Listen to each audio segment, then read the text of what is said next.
Hello and welcome to the Powerverse Podcast. I'm Fish. And I'm Ben. Today, we're going to talk about seduction. Let's go. We're going to get seduced. We're going to seduce each other. I am way ahead of you. We are going to get...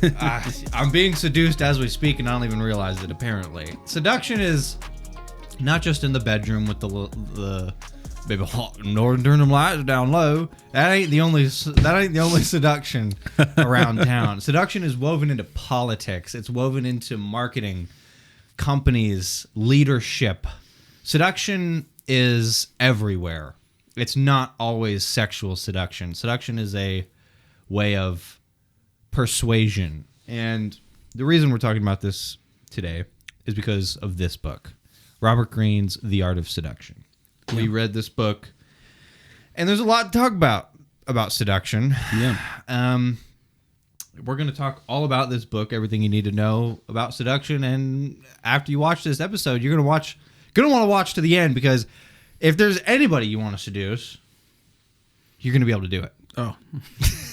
For whatever reason, I thought you were about to say, if there's anybody you want us to do, it's going to be us.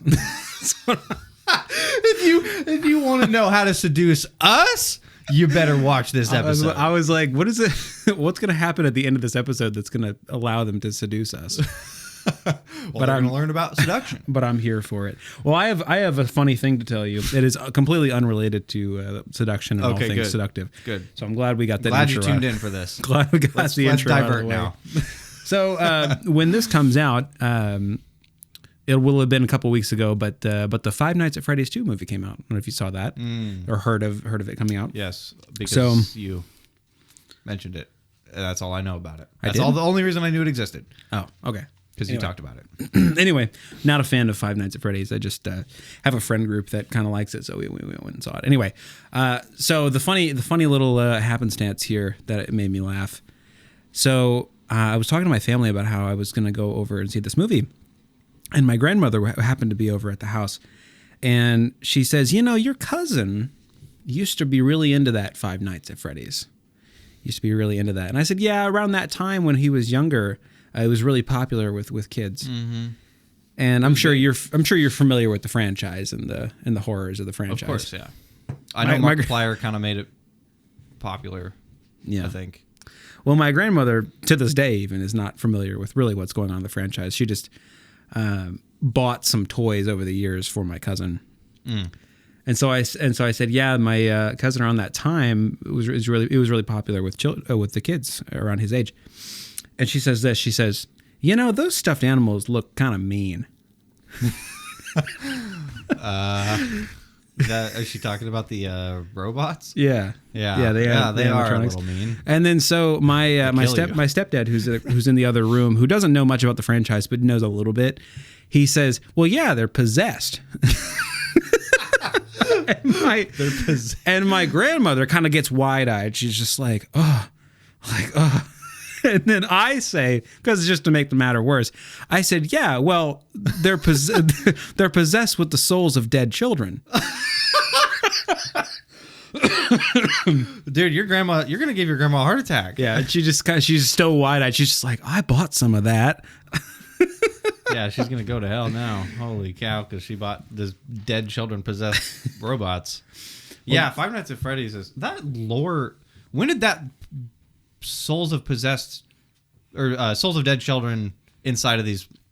That wasn't like the lore from the beginning, was it? Well, I don't know, because the first game, I don't know how deep the lore went in the first game. I thought it was just like big bad robots coming to get you. Yeah.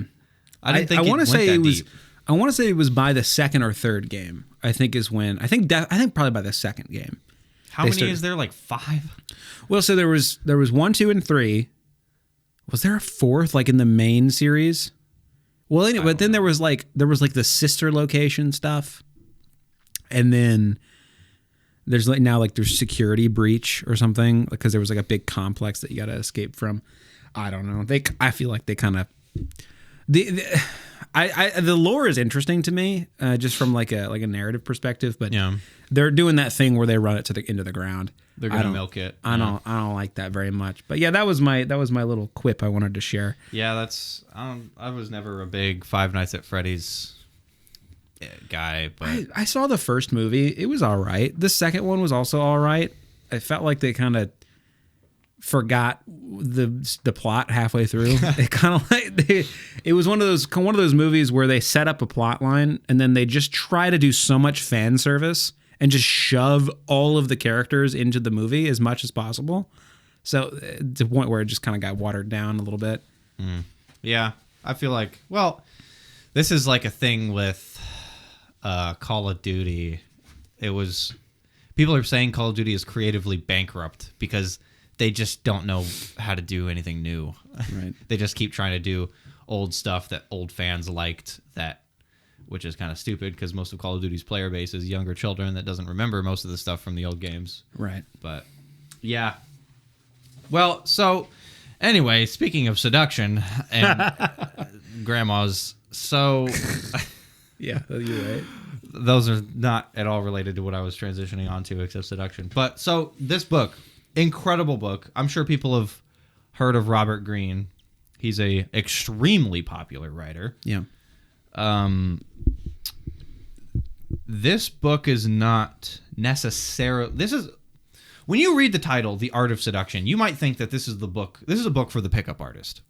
Yeah. And that is not what I wouldn't say that that's what this is. I don't think that's what this is. That doesn't mean it wouldn't be helpful. Yeah, and we talked about this, and we'll reason. get into the application. I imagine that's probably what we're going to talk about quite a bit is the application side of the equation here. But when you first told me about this book, that's what I thought it was. It was a how to get babes. Yeah, kind it was of a book for the pickup artist. Which that has no, I have no interest in that. That's I'm over because to me that sounds like one of those things, like the pseudoscience kind of like we're gonna like bro science. We're gonna teach you how to bag chicks because in my mind all women are the same and you could just get well that's one reason that this is certainly not that is because the book for the pickup artist, the how to get women books kind of do generalize a lot. Yeah, they say like women like this, do this for this woman and they'll like it. Yeah. This is not that. This does not tell you. This isn't even gender specific. Yeah. Yeah. This is not. I did notice that they will. This book will, in some of the cases, and like I said, we'll get into it. But in some of the cases, they do tailor the speech toward one gender or another. But I feel like they make it pretty clear, or at least imply it pretty early on, that this could apply to just about anybody. I was gonna say this is the book for anybody. This is not a man's book or a woman's book. Yeah. Both can read it. Well, even specifically, not only could any particular type apply to any particular person, but also there are sections for a generalized man being seduced and a generalized woman being seduced also. Yeah. Right. So you got both sides of the equation. So it starts off with, well, actually, quick aside to when you first heard me mention this book, I talked to you. I knew what this book largely was going to be about because I read Robert Greene's other stuff and I know what to expect. But you hadn't. And when I mentioned this book to you and that I was excited to read it, I think I read the first, the first section of the book is descriptions of like the extreme personalities of some seducers. Yeah.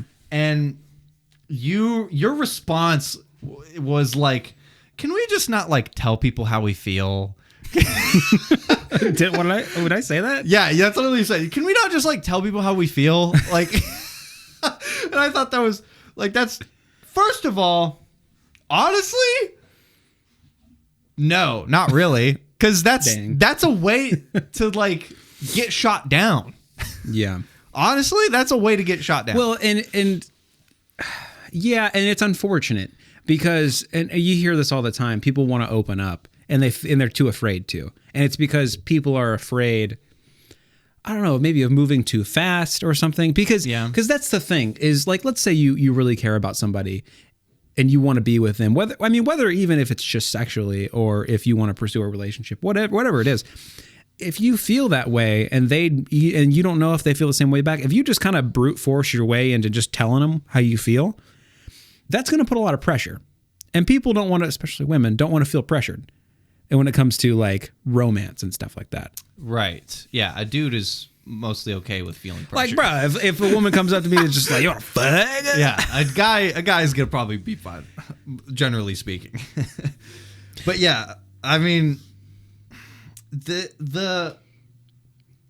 I'm gonna interrupt you a little bit just to go a little bit further on what I said originally. So I think that's kind of an ideal outlook. Ideally, right?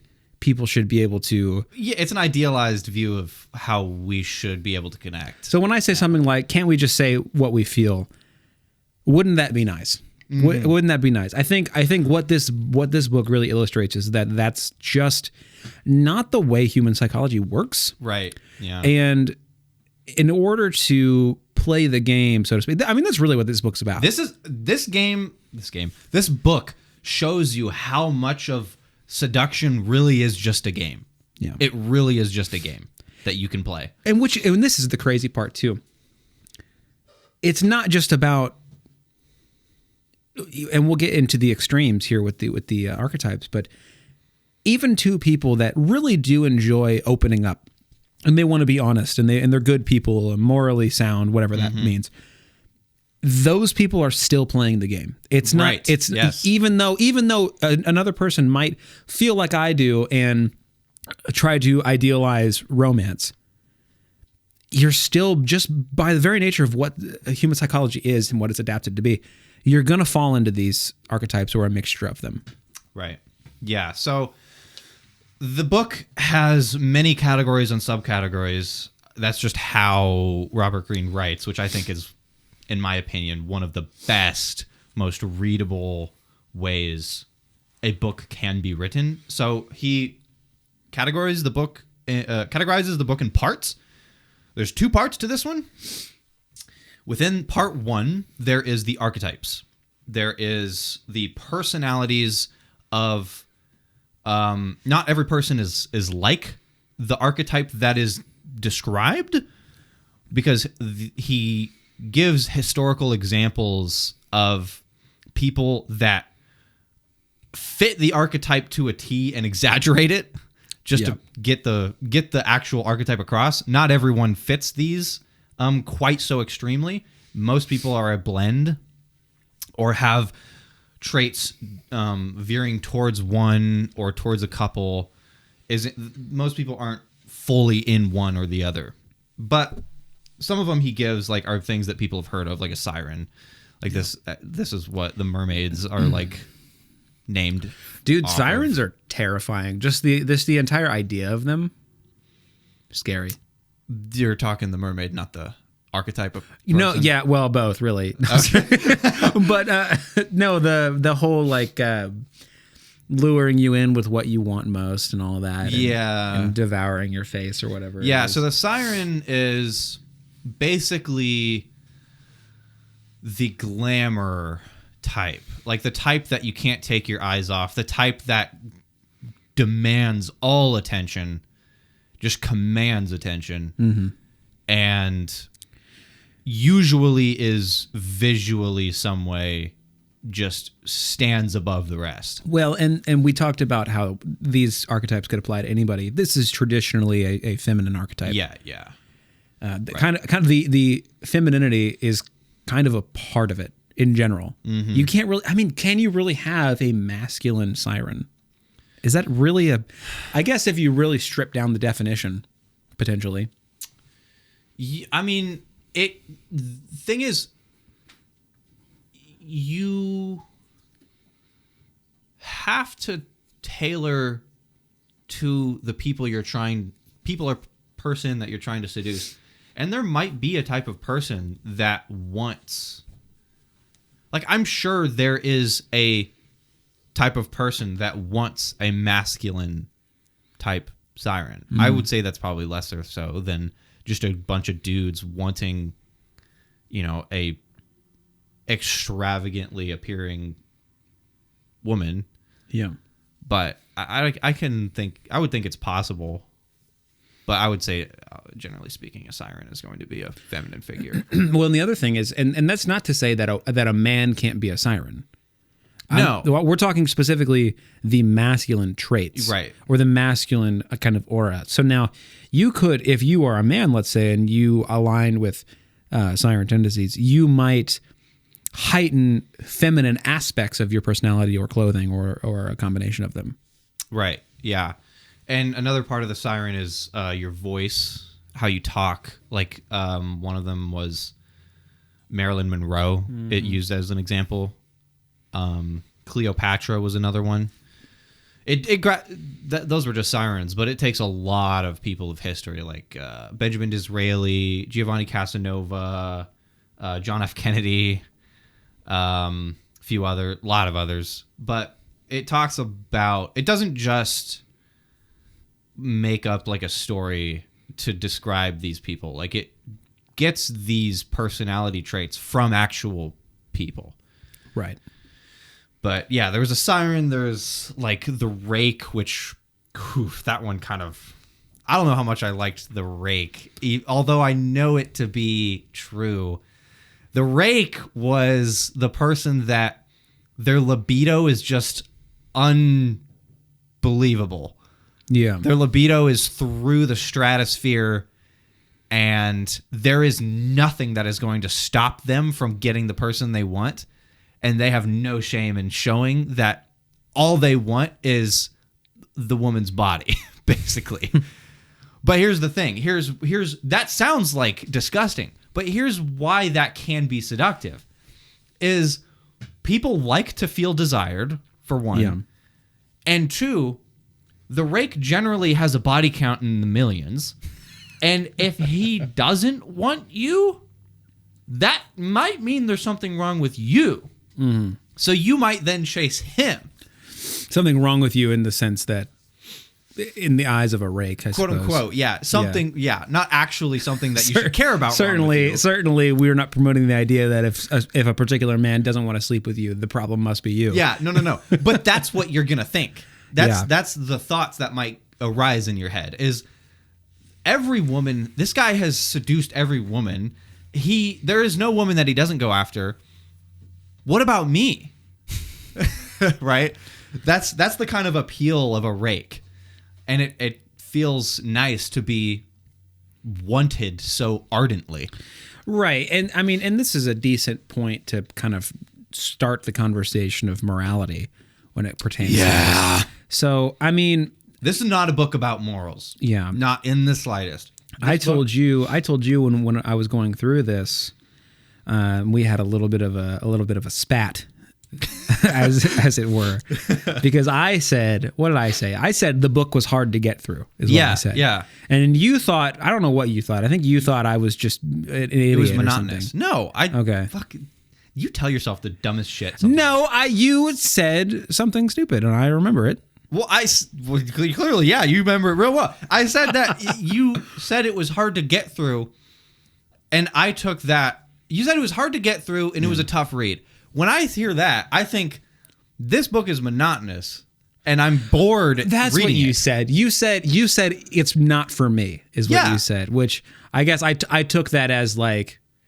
I don't know. That's what I said. If I described the book as hard to get through, I would self-describe this book as probably Here's how I took it. You said, well, it's not for you, probably. I took that as just like, oh, this is a smart people book. You shouldn't. You shouldn't be. Why would I possibly mean that? I don't know. You say the darndest things, but no. So, and what we've come to find out after the fact, what I meant by that was, I just really don't like the kind of morally corrupt archetypes being presented. And here's the problem, right? Is because I was reading into it incorrectly. I was reading into this as a way to almost thinking that Robert Greene is saying that this is what you ought to do. You ought to be this way. You ought to be a rake. You ought to be a siren. You ought to be any one of these archetypes. Right. But that's not necessarily what he's saying. It's also not what he's saying. It reads like it is. It reads like he is telling you. Well, because he says if you want to be this, you must do this. If you want to seduce this type of person, this is what you have to do. And I read that and I'm going like, nobody should do that. What the heck? You're telling me that I should just disregard the feelings of women? I should just use them for their bodies? Or going on, I should like with the coquette we're going to get to, but to use intimacy as a weapon. Yeah. Like what are we? This is how divorce happens. This is how people kill themselves because they're in terrible relationships with people. Like this is terrible stuff. And I'm reading through this, and it's making me actually angry. Is the thing. Because I'm reading through this and I'm reading about all of these, like what I'm thinking is idealized maximal efficiency seduction that people ought to follow. And I'm hearing all these just morally bankrupt things that they're saying. And I'm just like, man, don't tell this to people. Dang. Yeah. Yeah. But later you described it as min-maxing seduction. Yeah, which I actually quite liked that. Min-max, yeah, that description. So, and then there's another aspect to this, and it kind of counters what he says in the book, because in the book, for a lot of these archetypes, he says if you want to be a rake, let's say, if you want to be a rake, you have to live that. That has to be your personality. Mm-hmm. He said one of the things to be a rake is you just simply have to have an unbelievable libido. Yeah. Like you cannot be a rake without that. I would like to think that you could maybe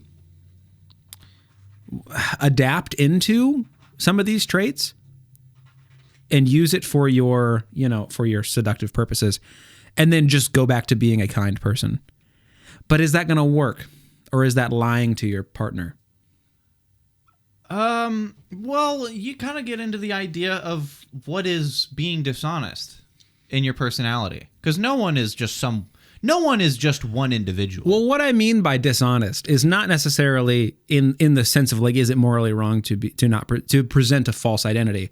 What I more mean is it counterproductive to seduce somebody through a particular means and then revert off, killing the illusion?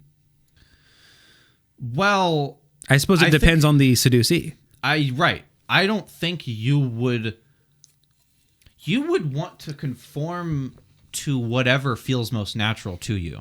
Yeah. You would want to conform to whatever archetype fits you the most, right? And like I said earlier, probably the majority of people aren't going to fit one quite so drastically like the examples in history that he gives. Yeah. Like he gives the extremes here. And the rake is just, totally morally bankrupt, because not only is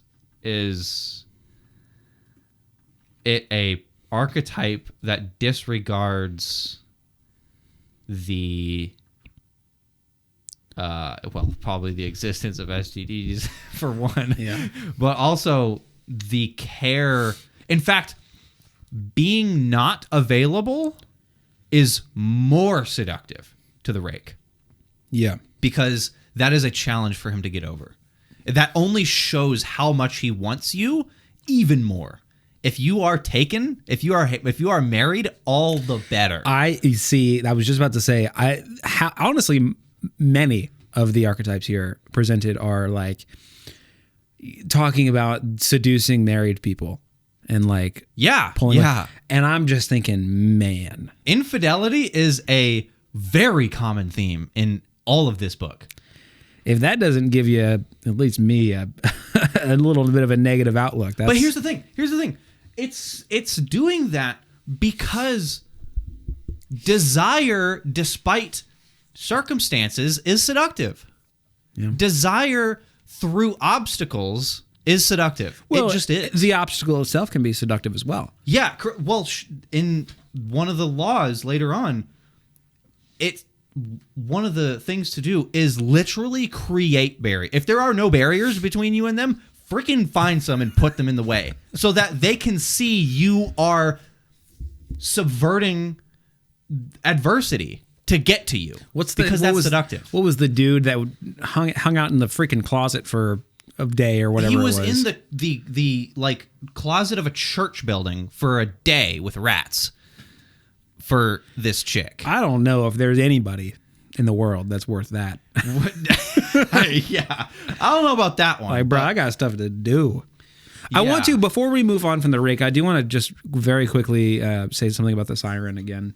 So one of the negative aspects of the siren is, we just talked about the negative aspect of the rake being just moral damnation, really. Right. One of the negative aspects of the siren that they mentioned that I really wanted to touch on was the kind of isolation aspect to it. So if you create for an identity for yourself sort of an extra worldly aura or something beyond life, you kind of become untouchable in a lot of ways. Yeah. You are intimidating by your very nature. And that can lead to nobody taking you seriously, nobody really looking at you for your intellect. And again, like I said, people being intimidated by you, so you kind of become isolated in a lot of ways. And they tied that into a potential cause, one of the potential causes for Marilyn Monroe's suicide. Right. Yeah. Which is, again, just kind of, I wanted to bring that up because that's an interesting thing. You can go into this and try to min-max your seduction in a lot of ways, but there are negative aspects to this. And let me just to go back to the structure of Robert Greene's writing that I went off of for no reason. So to finish, how he writes his books is usually parts, 2 or 3 parts, sometimes 4, and then like sub-parts, or in this instance, it's called phases. And then within those phases, the chapters are, in part 1, the different archetypes, and in part 2, the chapters are different laws of seduction. And even within the chapters, it starts with basically observers of the law or the archetype, people that fit or act out the law. And then it goes on to an interpretation of the person in history. And then it goes into keys to acquiring the law or the archetype. And then it goes into dangers of the archetype or a reversal of the law. And this is the exact same structure that he uses in the 48 Laws of Power, where he talks about all 48 chapters. He goes into a observer of the law, someone that used the law in history, an interpretation of the observer, a keys section to the law, how you can apply the law, and then a reversal of the law, how this law can actually cause you harm and when it doesn't work. So that, I love this structure. That's really cool. It is extremely easy to read, and it talks about one of the dangers of the siren is this simply just can't be maintained in old age a lot of the time. Yeah, because it's so tied to your kind of youthfulness. Right, your appearance, and yeah, it's also Cleopatra was hated by other women. Like, it's extreme. The siren is extremely seductive to the opposite sex, but you often can start stirring up animosity in the same sex. Yeah, people are gonna hate you, and that Cleopatra was very hated as the Egyptian whore in Rome. Well, I mean, is what it is. Yeah, and the rake. Let me see. The downsides of the rake certainly weren't anything morally related. Well, this is not the kind of book that's going to take a moral stance. Right, yeah. So psychology often tends to not to. Right. So the dangers of the rake were you are going to make enemies, like husbands. Husbands are going to try to freaking kill you. I'll bet you that's true. Yeah. In it. Yeah. So that was the dangers of the rake. And it's true. You're going to make enemies real freaking fast doing that.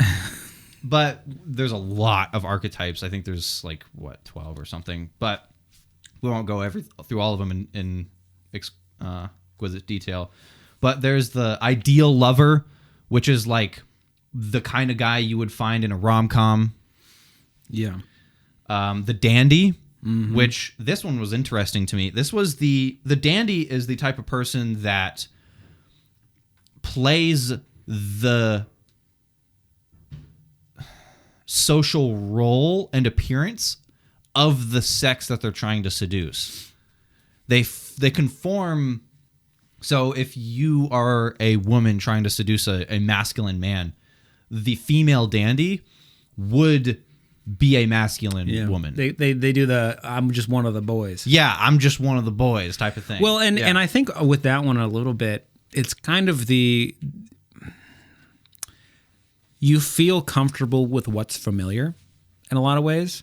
Yeah, There's a little bit of that. absolutely. There was also I think they touched on, I don't know if specifically it was with the dandy, but there was the one where they touched on the sort of homoerotic tendency for kind of desire. Well, it sparks also our narcissism within us in a way. We like to see ourselves in other people, and that's seductive sometimes. No, there was one that was specifically like everybody's a little curious about being gay. They said, I think I he said something about that, and I remember hearing that. I was just like, I think it was linking it to the taboo. Yeah, being taboo is hot, Yeah. and if you're thinking about being gay, and that's hot. Or something like that. So if you can find a woman that acts like a man, that's gay and it's hot. Yeah. Something like that. I don't know if that was a part of the dandy, but that was in there. It was in there somewhere. But yeah, no, that was hilarious. That's kind of what the dandy plays on. But after the dandy, there was the natural. This was the person that sort of acts innocent. Yeah. They're innocent in nature. They are kind of like if you were a male natural, women would see you as cute and innocent and like fragile, perhaps.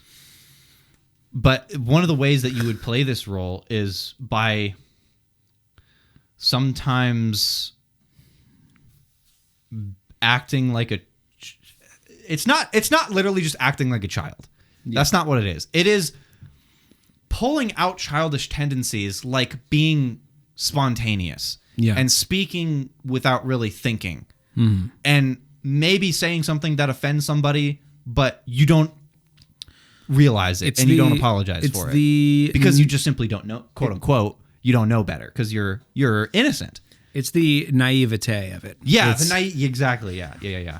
You want this person that's being seduced. You want somebody who maybe I think, I can't remember if this was expressly stated, but maybe the person that's being seduced by the natural is somebody. They're playing on their narcissism a little bit because they can now teach something, or they can be the like mature figure. Yeah, you give people the opportunity to be like the quote unquote parental figure to take care of you in a sense and teach you things, and that can, some people are into that. Some people find that quite seductive. I mean, shoot, how many people have I've struggled with this a little bit. Have some sort of a savior complex. Yeah, absolutely. You want to help people, but in a lot of ways, and I said, I've done this before too. People that I shouldn't be with, but I end up being with them because maybe they're having a bad time, and maybe I can help them out. But I think also it comes from a sense of narcissism a little bit. I want to be the one to help them. Exactly. Yes, I saw this when I was reading through this. I saw this, and I never realized that this was what I was doing. I like quote unquote fixing people. Yeah. I like fixing people, and I never realized this isn't for them. Yeah. This is for me. I'm doing this because I want to be a savior here. Yeah, you could say, you can go to, you might not even think about this, but you get the pleasure of down the road, they're, settled and they're in a good place mentally or emotionally or whatever it is. And you can say to yourself or to others, well, they started from here and I helped them through this. And I led them through this time of, what would that be? No. Just hardship. Yeah. And it's a narcissistic trait. Now that doesn't mean you shouldn't want to help people, obviously. Right. Which is why, and this is a really funny part about it, which is why it's so difficult to kind of point out the flaw with this one. because, well, and we kind of switched topic. Now we're talking about the savior complex as opposed to the natural. We're kind of talking about the seducee now here, a little bit, but it's difficult to kind of point out the flaws here because ultimately you're just trying to help. But also, are you? Exactly. It's tough. How do you?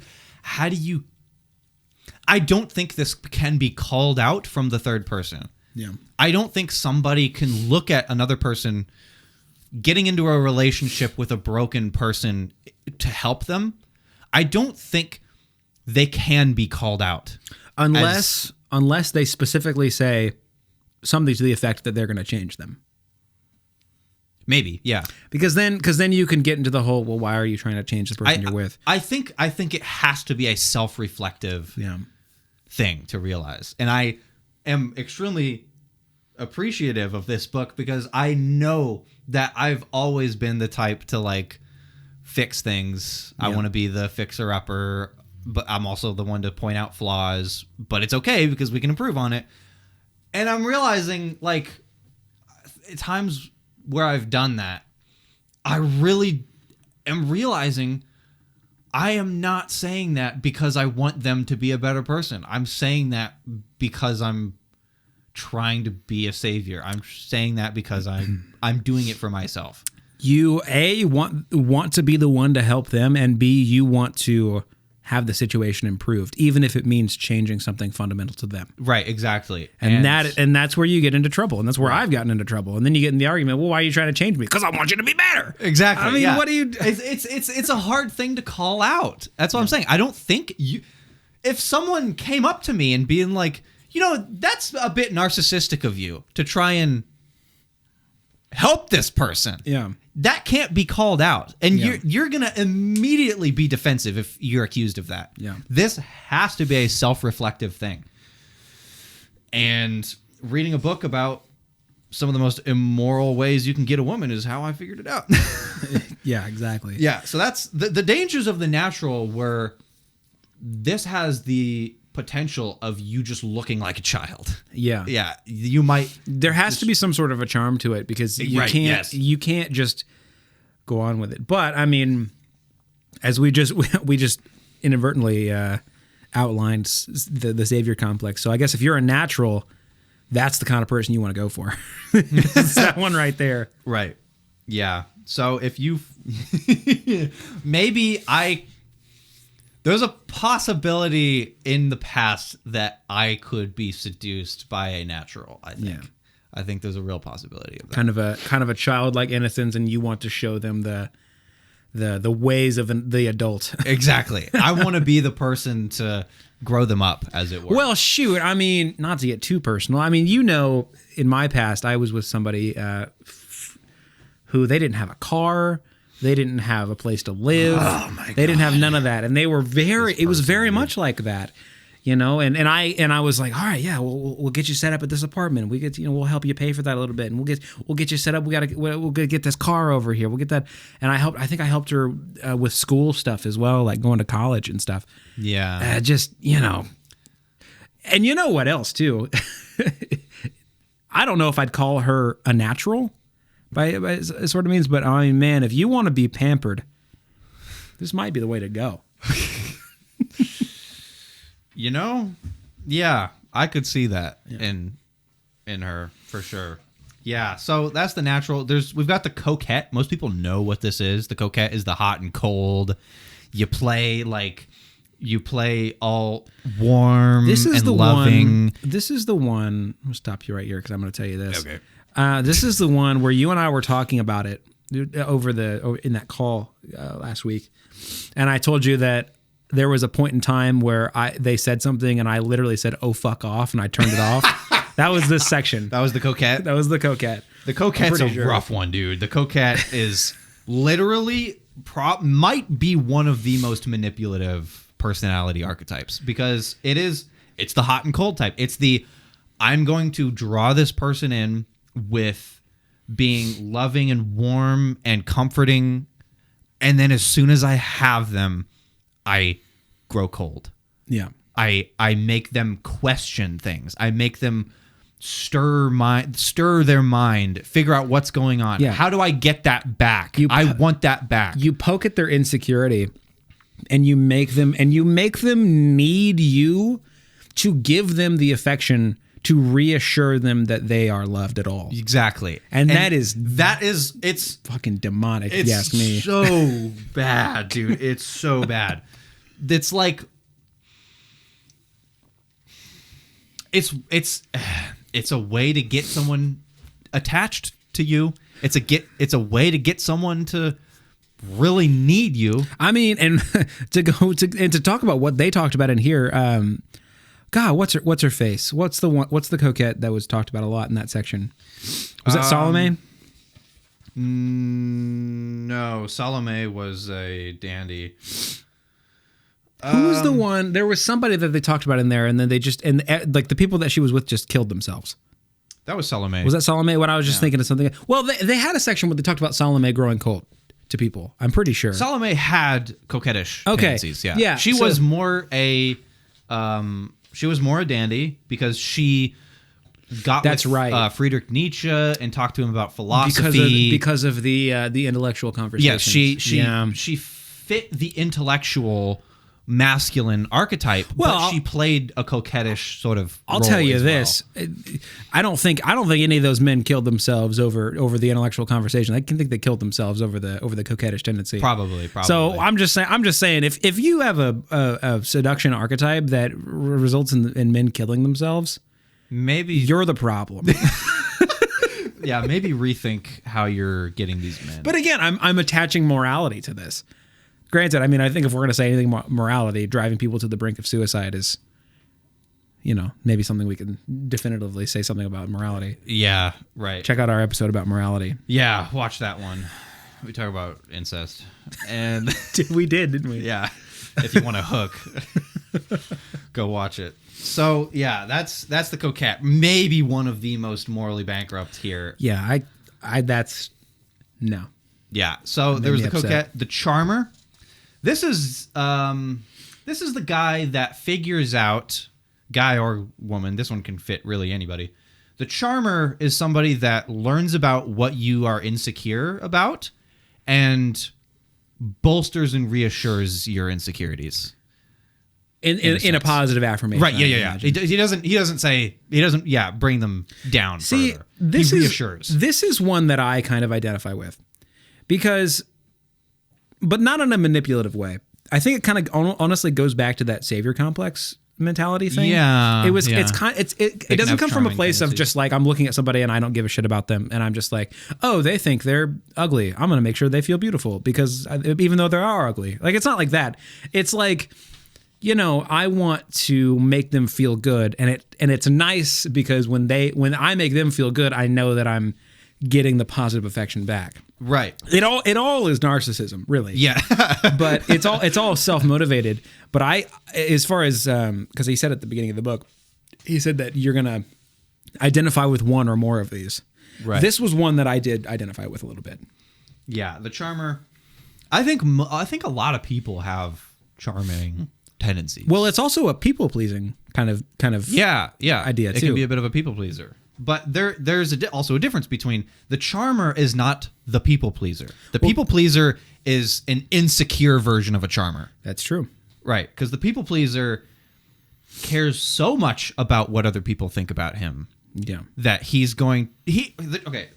the difference between the charmer and the people pleaser is the charmer is doing it for you.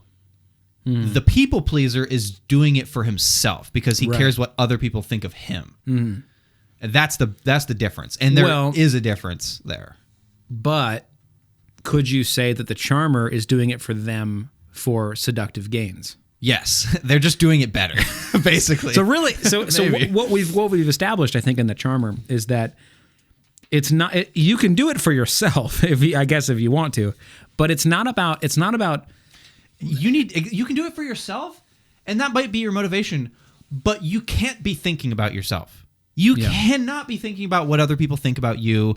Am I pleasing this person? How do I get into their soft spot? You have to get rid of all the I. Yeah. All of that. You have to be What do they want? How are they feeling insecure? How can they? It's them. You have to be focused on them. Yeah. That's a big crucial difference. Even though the ends might be for you. Yeah. Yeah. Which that's fair. See, this one, we just talked about one that made me want to punch people, but this one is nice, kind of, in a little bit, in some ways. The charmer, yeah. Yeah. So the charmer, that's a pretty, I would say, most people have charming tendencies. There's also the charismatic. This is like your James Bond type. Oh, yeah. This is the like Sean Connery. Yeah, it's hot. Like they never skip a beat. They never stutter. They're confident in everything. Everybody knows what a charismatic person is. Like the charismatic is just a guy that commands respect in a way. Yeah. So most people know what that is and why that would be seductive. That one's pretty self-explanatory. The star, this was like the Elvis Presley type. Yeah. The person that sort of becomes a fetishized object of desire. Another isolating archetype there, in a lot of ways. Yeah, it definitely. Because you can't, if you're going to play the star, one thing you can't do is let people see your inner self. They have to see you as the person that they fantasize you to be. Yeah. Like a, quote unquote rock star, as it were.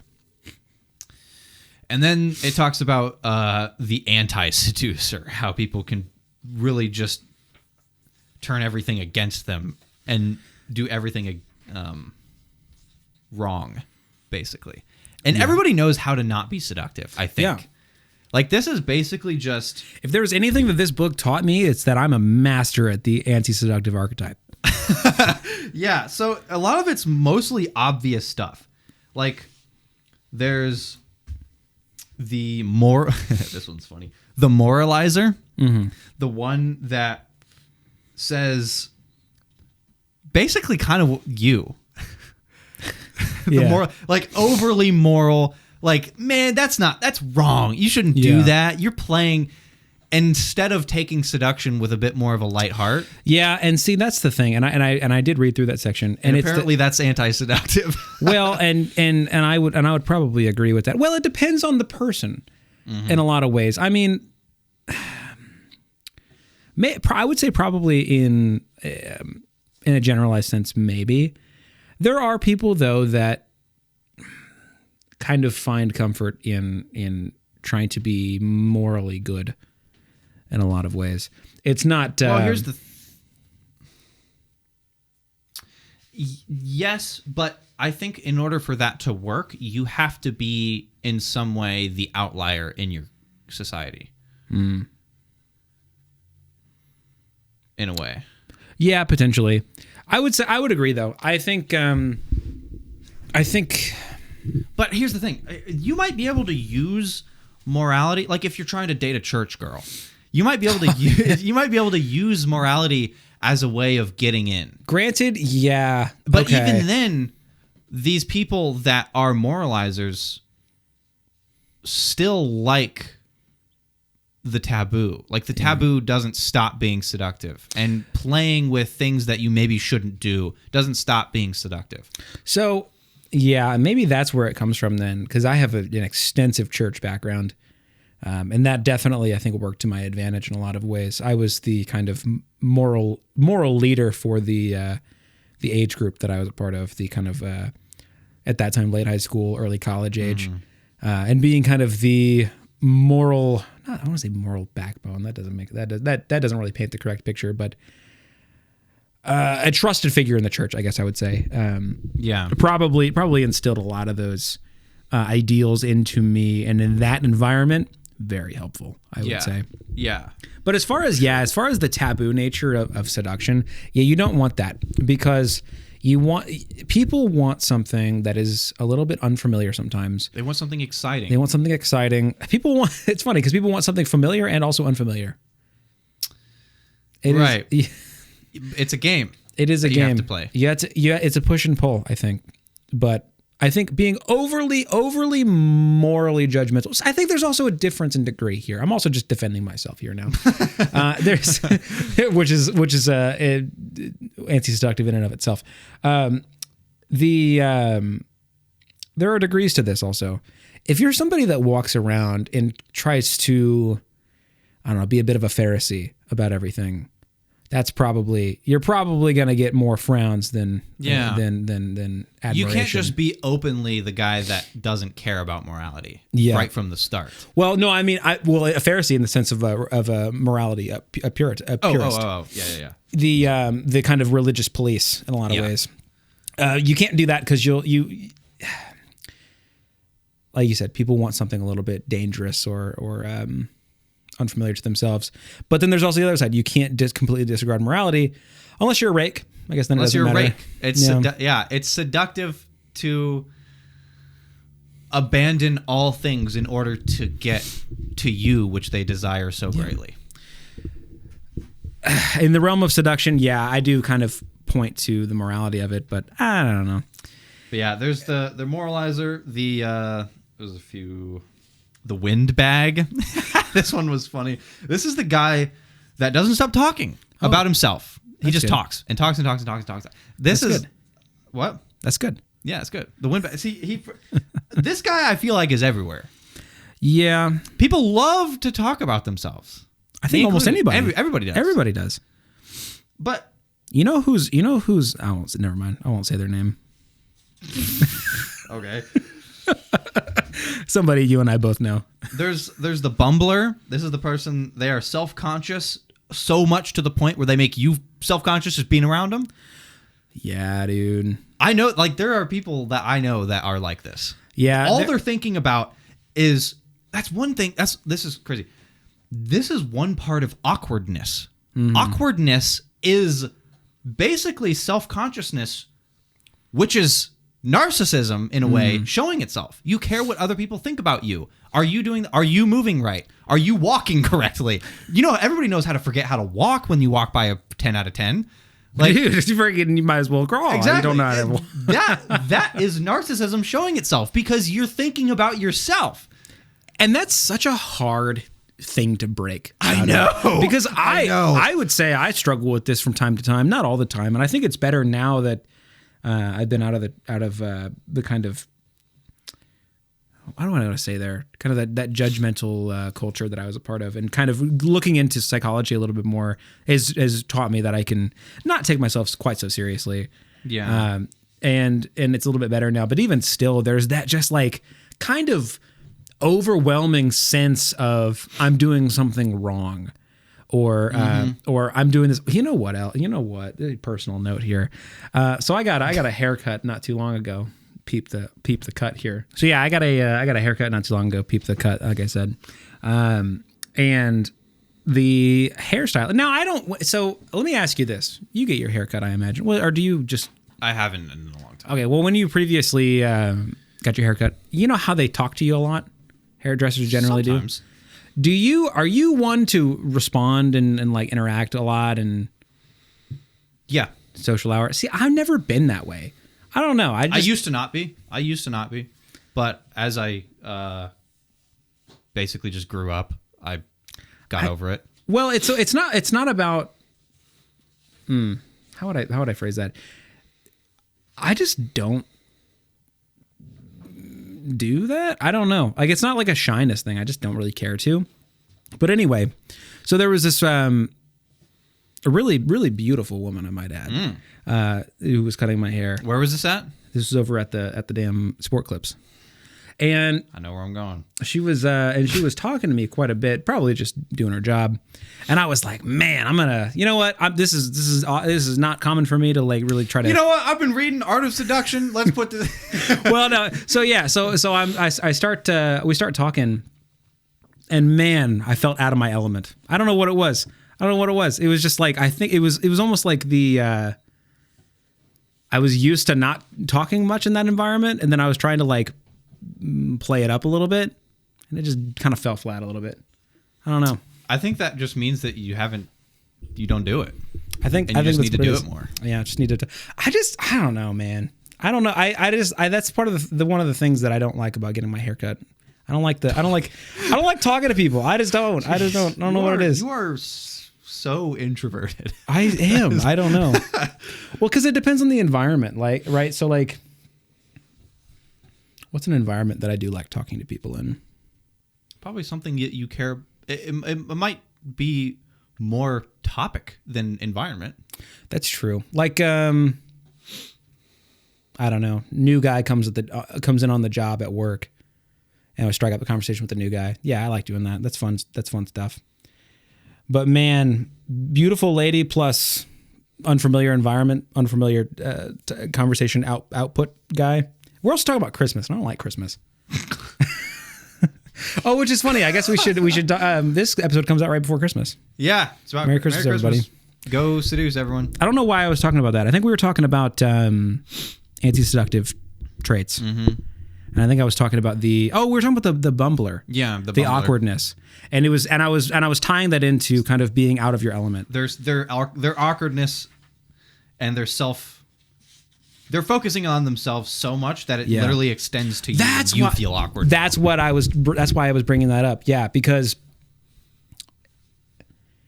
in other aspects of my life, talking to people, it comes naturally. But when I know that I'm out of my element, I start to overthink it. And that kind of creates a bit of I don't know what I'm looking for here. Almost like a self-conscious type of cycle in a way. Yeah.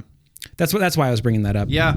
I mean, I used to be like that. I didn't talk to my hairdresser. Yeah. You know, I wouldn't talk to really much of anybody that tried to small talk with me. And I don't know. I think it just happened when I just started reading more. Yeah.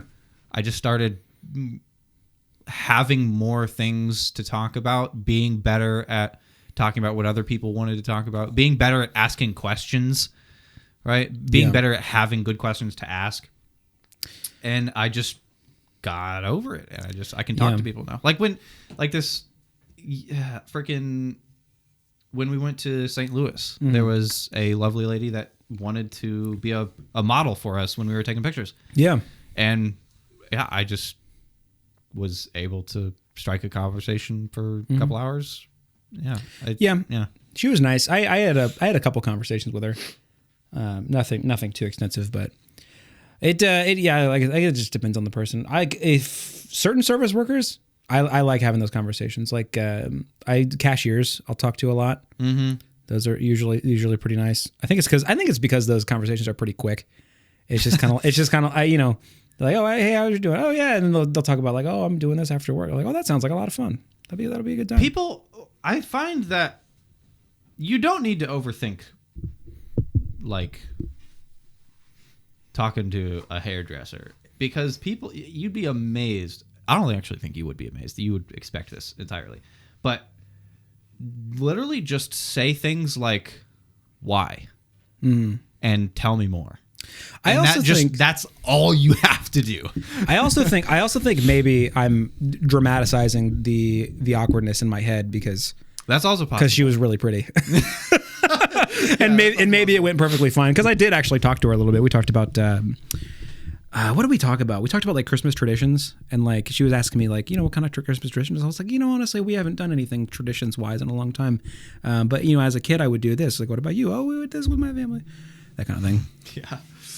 Yeah, I would be a letdown in a Christmas tradition conversation. Dude. But I would find a way to just ask her about her stuff.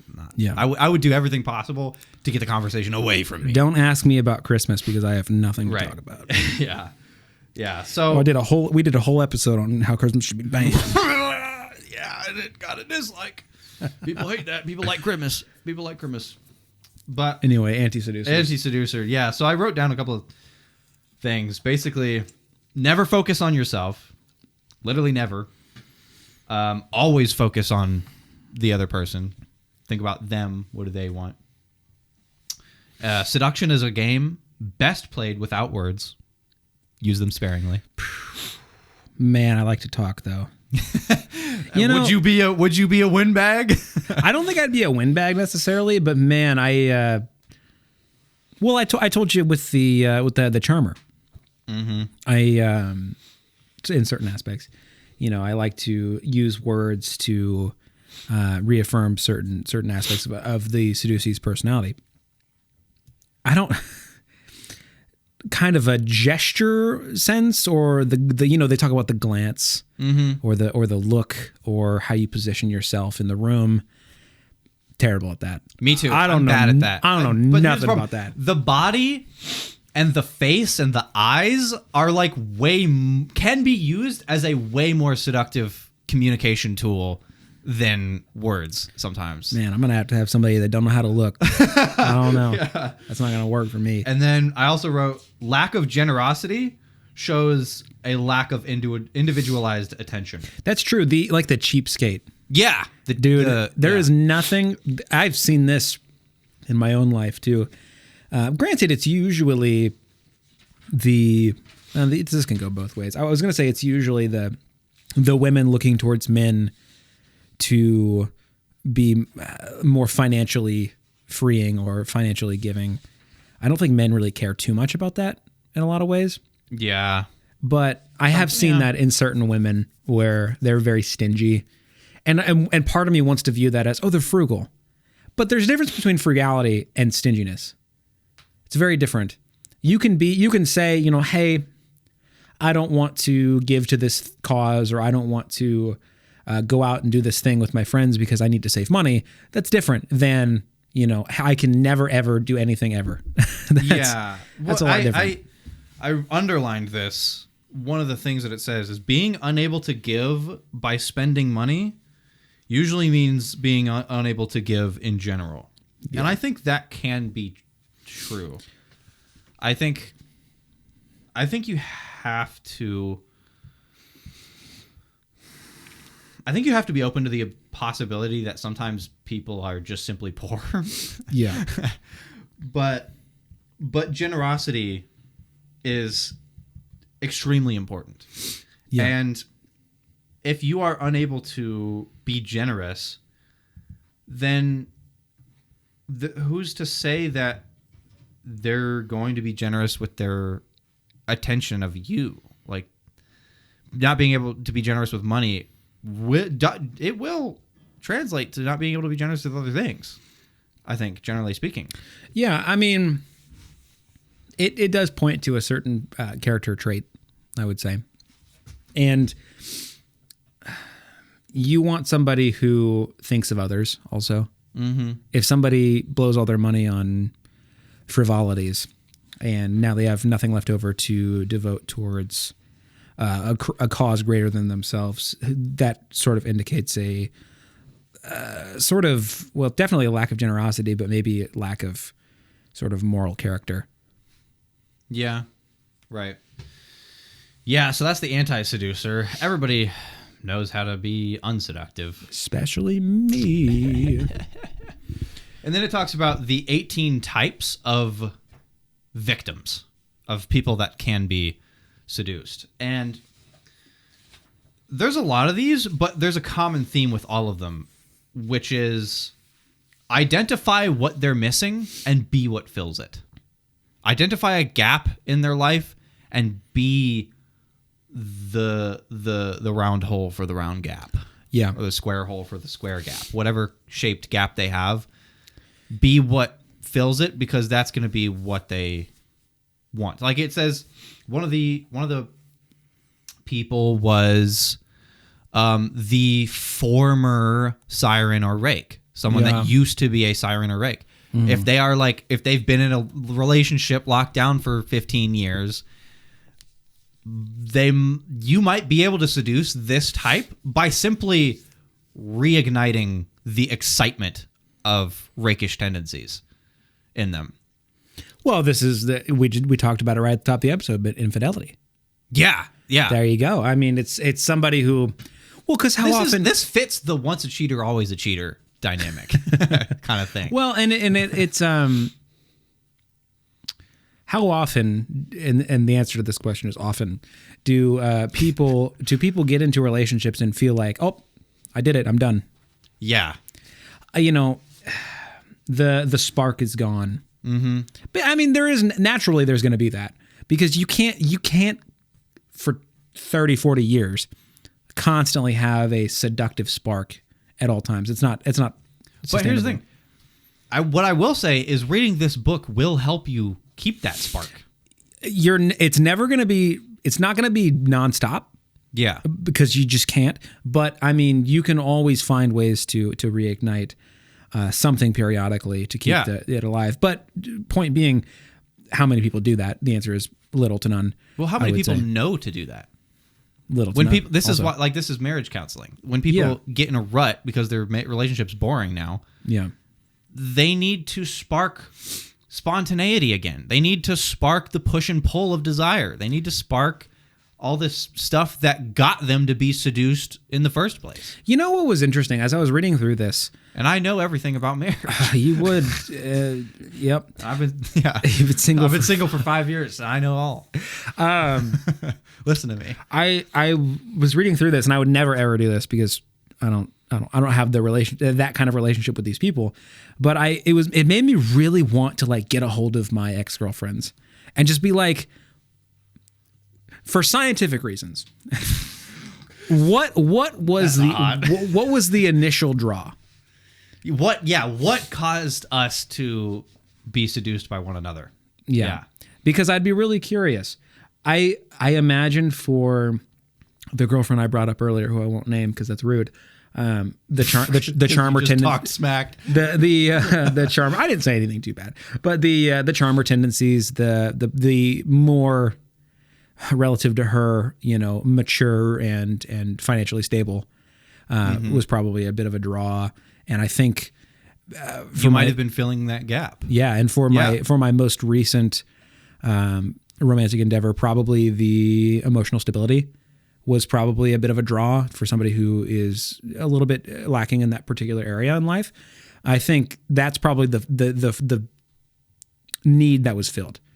Kind of some sort of rock in that way. It can be, but also you have to identify their type, because sometimes the emotionally unstable is turned off by security. That's true. So it's something you have to identify. You have to know the person you're trying to seduce in a way. You have to know what they want, because not everybody that is unstable wants stability. But if they're unhappy in their instability, absolutely. I think that is a gap that they would love to have filled. I think that's where it was coming from. Yeah. But that's a good point though. It's not so binary, right? Yeah. Yeah. It there is nuance to it. That's one of the reasons why I love this book is it talks about the reversals of all the laws and the personality types. Yeah. It's not a binary book. The book seemingly contradicts itself like 100 times, but it's because it's talking about different people in different situations. Yeah. It's very nuanced. I mean, we just said earlier, people want something familiar and also unfamiliar. Right, yeah. And not only can that be two separate people wanting two separate things, but that can be the one person wanting two different kinds of things at different times. Right, yeah. It's seduction is just such a personal. Well, this is why the moment you start to think about yourself, you've already failed. Mm-hmm. You need to focus all attention on the other person. Yeah. Because you need to be reading these things. And easier said than done, but I mean, you got to do it. You can't focus on yourself, because not only does that play into insecurity, which is, as we discussed, anti-seductive. I don't know if we said that actually. Insecurity is anti-seductive. Yeah, insecurity is extremely anti-seductive. Not only does it play into that, but like I said, you're going to miss cues. How many times we talked about it on this here podcast, how I missed a pretty dang big clue. Yeah, you missed a freaking offered titty pic. No, it was a titty in person. Titty in person. Oh my God. Yeah, it was a titty. It was a titty in person. Granted, missed opportunity. But here's the thing. It's not. I don't know if it's that you didn't identify an opportunity. It's that you were a moralizer. Yeah. I think that might have been. You were the anti-seductive. Oh, apparently I was seductive enough. Yeah, you were doing something. And listen, I don't want to speak for this person too much, but I mean, they were a bit of a hoodlum, a little bit. Maybe they wanted a moral rock in a lot of ways. I don't know. Maybe. I'm reading into it, but anyway, point being that I missed quite a bombshell of a hint drop there, and I think it was because I don't know if I'd label it specifically on insecurity, but some sort of church devotion in a lot of ways. One of the 18 types is of victims was the prude, the person that, like a nun. Mm-hmm. Somebody that themselves might actually be a moralizer in a sense. Yeah. So a moralizer can be anti-seductive, but they might also just be a prude that wants to get out of it.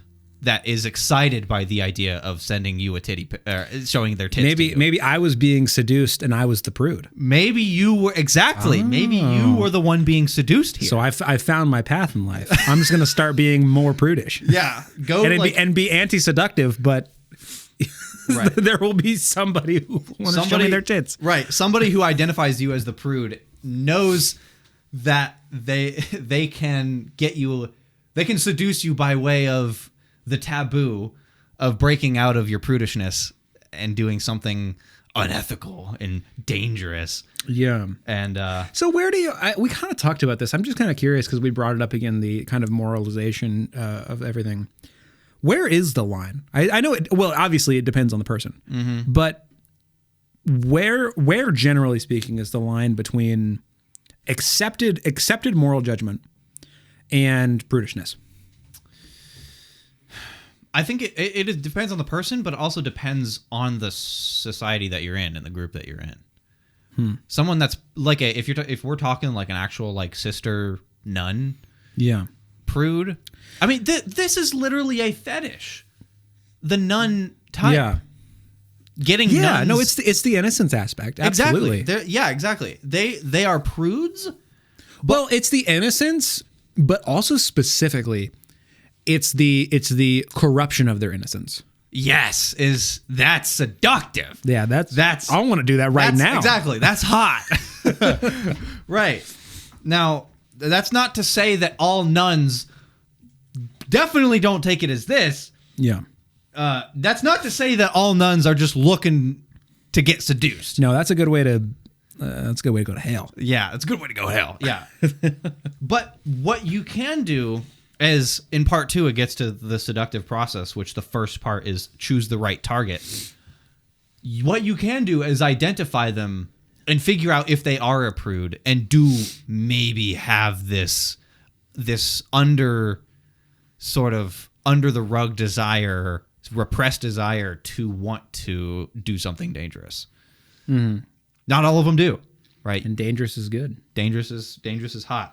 Dangerous is good whenever you want to be dangerous. One of the things I wrote down in the 18 types of victims was affirm their self-image. Mm-hmm. Bolster what they see themselves to be. Don't say, if they find themselves as like, well, it's basically just if they have an identity, bolster their identity. Tell them what they want to hear about the things that they think about themselves, basically. If they say that they are, like, one of the examples was the repressed star. Someone that thought, someone that feels in their bones that they have so much potential and can be a star. And at heart, they can be a popular individual or whatever, or a musician or whatever they might want to be. Bolster that. Be like, yeah, I see that in you. You can be this. Yeah. I agree with you. Because disagreeing with their self-image of themselves is hostility in a way. It can be seen as like, you don't know me better than I know me. I mean, why would you do that anyway? I mean, I don't know. I guess if you were trying to... I can think of a million reasons if they're delusional for one. Well, I mean, yeah, but like if somebody... Like, let's say somebody says to themselves, like, hey, I feel like I could pursue music. I want to try that. Now, if they're saying I'm going to quit my job and live at home and don't not worry about my bills and stuff and do that. But if they're just like, hey, I want to maybe pursue this, and somebody walks up and just like, no, you can't. It's like, all right. You're stupid. You don't know what a beat is. So I guess, yeah, it would be, if you're trying to break down some sort of delusion, then I suppose, but you'd have to be a pretty mean person to just walk around telling people that their dreams are stupid. Well, I don't even know if it's their self-image of like their grand desires in life. It can be a self-image of, I'm the type of person that never misses my morning coffee. I think it could be this. I don't think it has to be only the grandest self-image of themselves. I think it could be even the little things, the details of themselves. Well, we learned last time around that your self-identity has a big impact on your follow-through. Yeah. Right. So I guess, where was I going with that? I guess that if you want to keep people realistic about their self-identity and if they're being delusional about it, we talked about it like I'm a reader as a way. Yeah. But I guess if you were trying to be seductive in that realm, you'd be like, yeah, no, you're so smart. Well, a good way to think about these is if these seduction tactics were applied to you. And I can tell you right now, if somebody came up to me and treated me like a book reader, a bookworm, I'm gonna like them a little bit more. Yeah. Oh, no, absolutely. If they bolstered my self-image of what I want to see myself as, 100% I'm gonna like them. Well, it's like, and you know what? I might even know what they're doing. Yeah. And I might not be able to help myself. And it doesn't matter. It doesn't matter. It's like, and this happens every now and then. I'll start going to the gym, and either lose a little weight or get a little stronger or whatever. And somebody somewhere will say something, and they'll be like, "Hey, you're looking really good," and I'll be like, "Shit." Yeah. And even though maybe I don't even agree with them, or I think that maybe they're just kind of playing it up, or they're just trying to be nice, it's just like, shit, I'm gonna hang out with you for a little bit. Or even if it's just like a side comment, like if somebody knows that you go to the gym, they don't even have to know that you go to the gym Monday to Friday. They don't even have to know why you're going to the gym. They might not be able to know anything, but if they even just like in passing conversation say like, oh, because Fish is a gym goer, he goes to the gym a lot, and that's gonna make you feel better about yourself. It just is. It is. The bolstering of somebody's self-image is so powerful, even if it's a delusion. It just is. And you, like I said, I might even know that someone is trying to do this to me, and you might take it as a hint of a seductive advance, right? But I'm gonna still like it all the same. Yeah. If there's one thing I learned from reading this book, people like to be seduced. Right. Yeah, exactly. We like to be seduced. We definitely like to be seduced. So, yeah. That's the whole first part is the personalities. And then it starts talking about the seduction process, which this is the bulk of the book. Yeah. And there's a lot. So it talks about 4 phases, as it were, of the seductive process. There is the separation, as it were, stirring interest and desire. Yeah. And then phase 2 is lead astray. Yeah, that's good. Creating pleasure and confusion. Phase 3 is the precipice. Deepening the effect through extreme measures. And then phase 4 is moving in for the kill. Metaphorically speaking. Yeah. It's not telling you to kill people. This book is like, seduce them and then murder them. So this is just how Robert Greene writes, which I actually like. He is an extremely poetic writer. He writes very poetically. He does not say things quite so much in plain English. Like a threesome in this book is referred to as a ménage à trois. That's a threesome because it's I don't know. It feels a little indecent to say they've had a threesome. They all yeah. It's so much more elegant and poetic to say ménage à trois. And like a sexual encounter is a tryst. Yeah, that's good. Many trysts happened in this ballroom. Like ballroom. So he's an extremely poetic writer, and I like his writing style. It's maybe not the easiest thing to. There's a few words in there where you have to like, what does that word mean? Yeah. And I was listening to this. I told you this. I was listening to it on 1.7 speed. Yeah, you'll miss a couple words in there. Yeah, I'll tell you what. But you can still get the big picture. Yeah, you can still get the picture. So it starts with choose the right victim, which we kind of talked about this already. You have to know the type of person that you're trying to seduce. It is the most important part. And that's the interesting thing. You can kind of fit an archetype, and then maybe somebody will kind of latch onto that and come to you. But that's really not the way that it's presented in this book. You have to kind of pursue your seductive endeavors in a lot of ways. And knowing your target is really important because it kind of lessens the guesswork there. Because, I mean, and he talks a little bit about this too, kind of having a mismatched seductive types is a really good way to fail. Right. You're going to, I mean, if somebody is, I'm struggling to find an example. What are some mismatched types that just wouldn't go together? Well, if you were a there's like a rake seducing a coquette or something.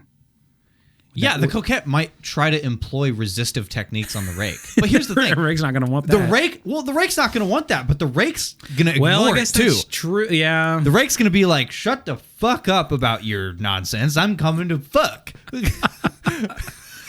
Right? And the coquette's not going to like that either. Right. Unless they do. What wouldn't work is trying to seduce a prude by being well, basically just another prude. Yeah. Seducing your own type is never going to work. Trying to seduce someone with something familiar is just boring. That might get your foot in the door as a friend, right? Yeah. You know, which leads us right into the second law is create a false sense of security. Approach indirectly. So this is like get into their circle. Yeah. If they're in a run club, join the run club, right? If they're golfers or something, join the country club that they're in. Just approach indirectly in a way that gets them to trust you, feel secure around you, and not feel like you're dangerous or a threat in any way. And the way you do that is by not walking up to them directly unannounced. It's by approaching them indirectly, coming in from the side, getting to know their friends. Yeah. Right? And why did I say that? Something about being seducing your own type, not being seductive.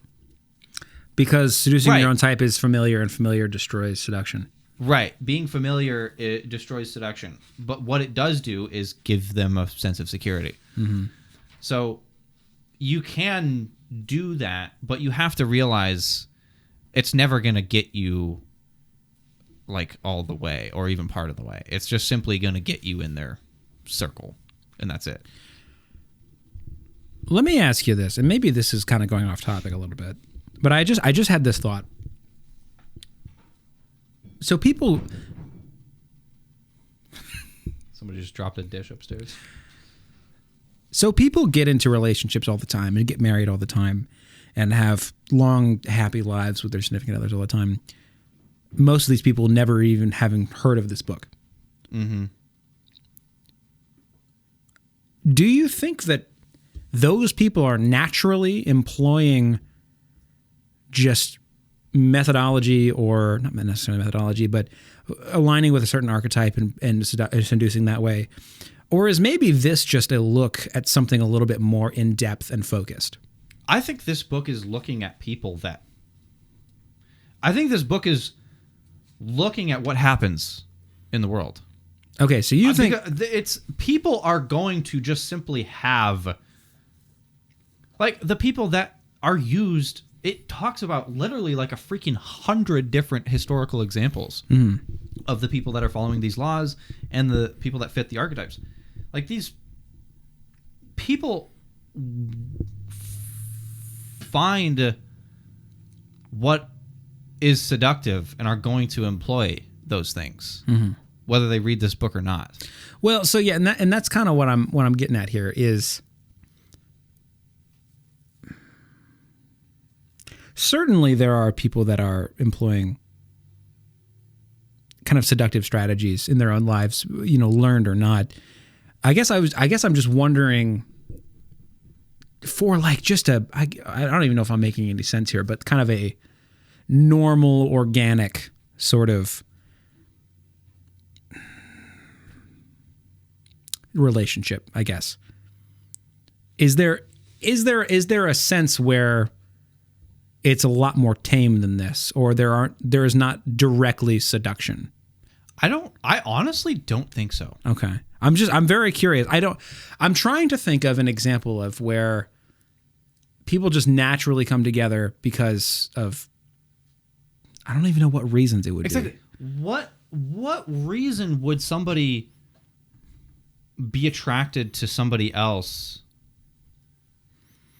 Because here's the thing. This book mentions that looks, like just your genetics, as it were, can be attractive. But the problem is you can be a 10 out of 10 man or woman, and you can immediately throw your seductive chances in the garbage bin. I mean, how many times have you and I, not that we make a habit of judging women often, but how many times have you and I had a conversation about how somebody's just a 10 out of 10 and then they start speaking and all of a sudden they're a 3, Right, exactly. So I think people overestimate how important being attractive is. I really think they do. Well, okay, and that's not really what I'm talking about either. Like, do people just get into relationships with people just because they're nice, or just because they like having them around for no other particular reason? Here's the thing. I don't think so, unless that person... So I think the things that this book outlines happen even in interactions where there is no target, as it were. There is no, this person is trying to seduce this person. Or I think the interactions that just happen in a normal instance of just two people getting in a relationship together, I think the stuff that's in there is still happening. Gotcha. Even if it's not on a conscious level. Because, like, I'm struggling to see how... When I look... the way I would identify this is by looking at how, in my life, the times I have been attracted to somebody or unattracted to somebody. And even then, 'cause I would consider my relationships relatively normal ones. There was no... Like, I didn't have in the back of my head that I was, like, trying to employ seductive tactics to try and get this person. Right. Well, you hadn't read this book either, so that makes sense. I didn't even know about this book at all last time I was in a relationship. But the thing is, when I think back to these interactions on how they got... on why I liked them and why they might have liked me, I can identify myself using some of the things in this book, even though I wasn't like consciously doing it. I was still thinking about them and what they wanted in a way. I was still trying to, because there's no interaction where you're attracted to somebody and you don't try to, in a sense, fill a gap. Kind of. Nobody, you don't, like, two perfectly happy, content people that need nothing in their lives fall in love with each other. I don't think, there's no spark that happens there, I don't think. Well, if they need nothing, they don't need companionship. Exactly.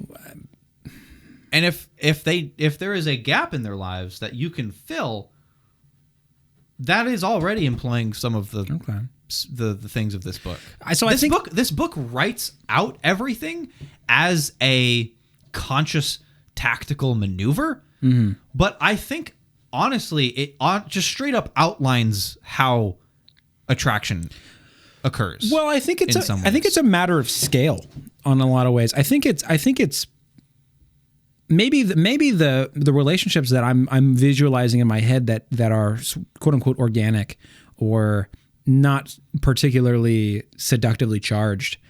It's because this is happening on a smaller scale. There's just small movements that are having larger impacts. Yeah. As opposed to large movements that are having absolutely extraordinary impacts. Right.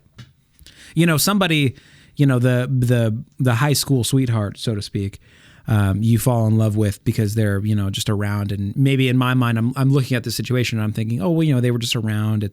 They think that they're nice, whatever. But in the background, there's probably something happening, even if it's small, some sort of small need being filled.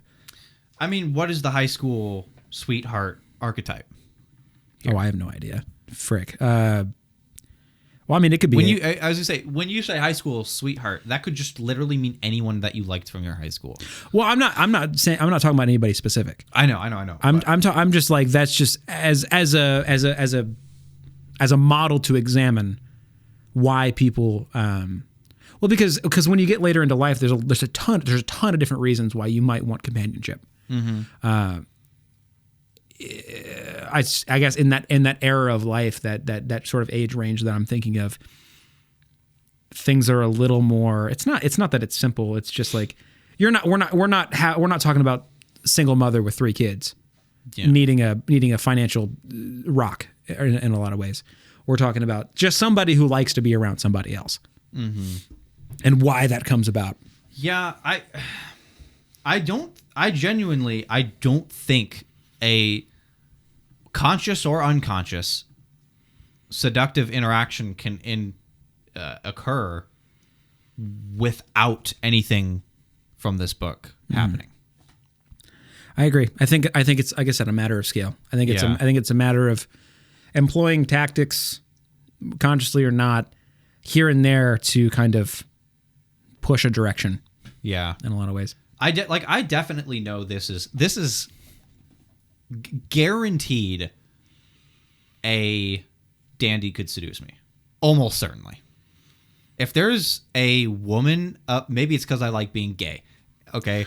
But a dandy absolutely could seduce me. What would that play out like? That would be a woman that cared about what I cared about because I'm a narcissist. And almost the freaking Salome figure, the person that can talk philosophy. Yeah, that's right. Almost better than you can. Yeah, that is like crushingly hot to me. It is. I think a dandy could just if a woman played the dandy to me, and this just did a few of these, I could be seduced. 100%, I could be seduced. And this comes down to a difference in you and I's personality. I could absolutely be seduced by a dandy because I also have hobbies that I would love to talk about and participate with my partner in. But it's not as important to me, I think. There are other aspects. I don't even know what archetype would seduce me. I have no idea. Honestly, probably another fucking charmer. If I had to guess, somebody who makes me feel good about myself for some reason. I'd probably really like that. Identify your insecurities and make you feel good about yourself. Well, because everybody has insecurities. Oh yeah, absolutely. Everybody has insecurities, and it's comes down to what you show and how you show them.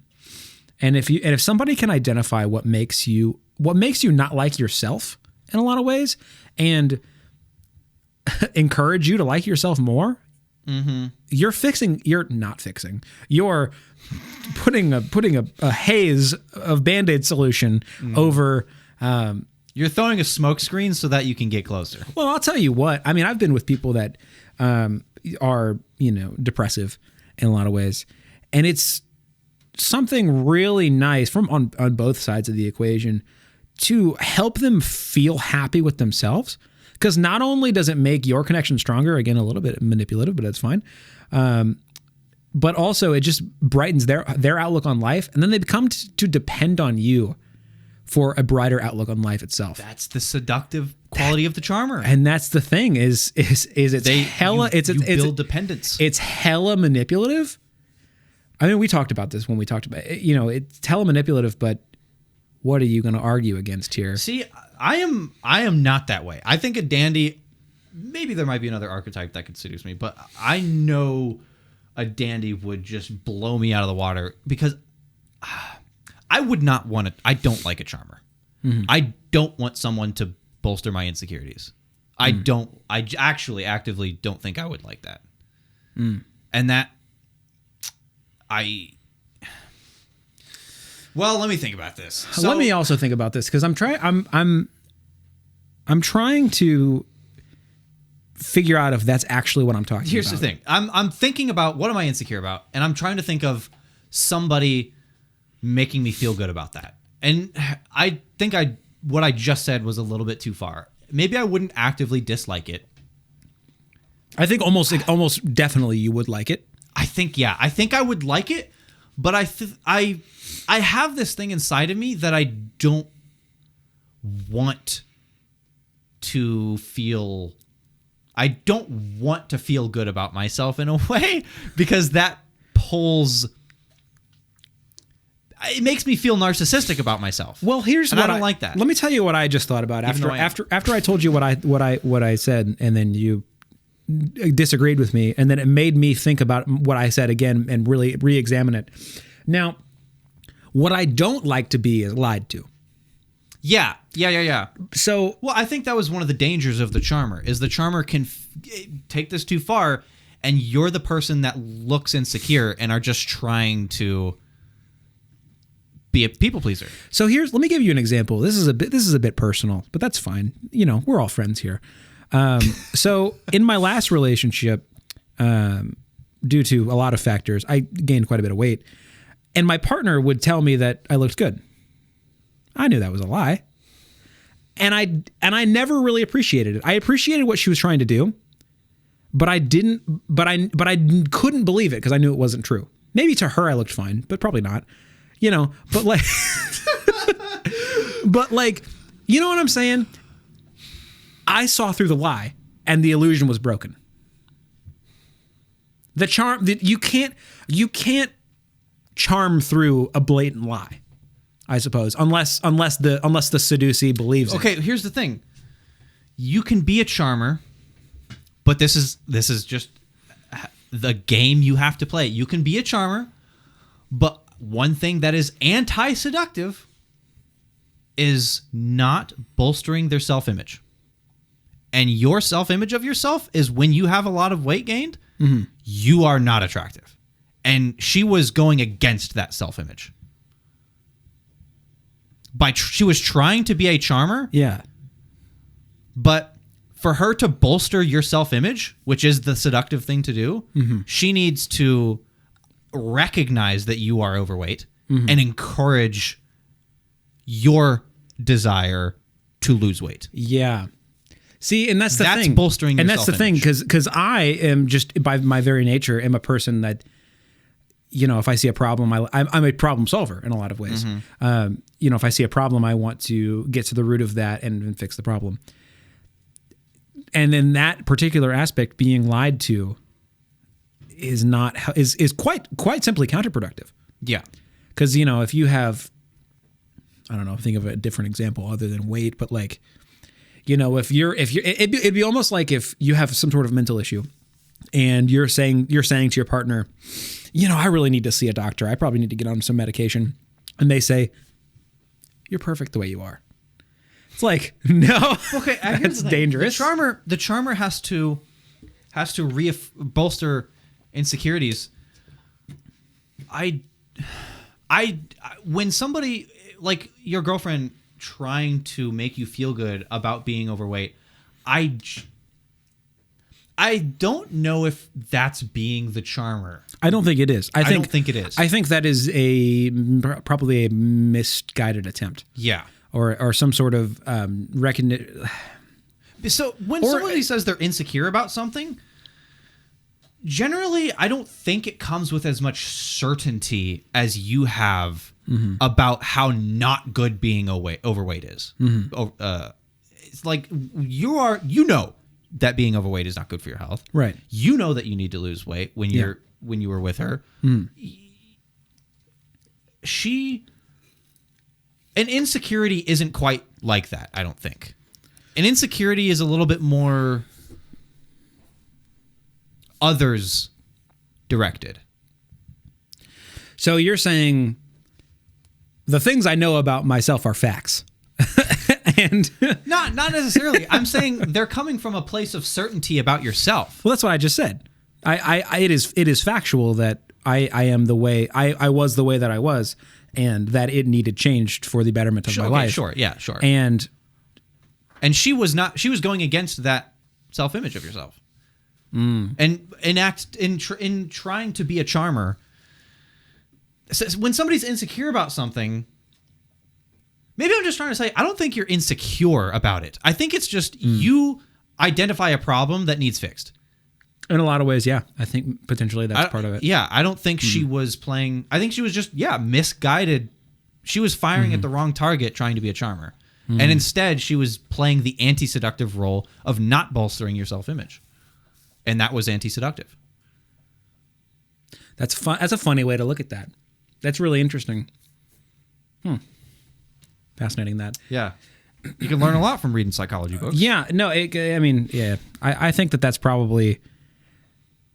That is probably the case, because if truly it was a insecurity met with charming tendencies, you would feel good. Yeah, right. But instead, my reaction would be, get out of here with that.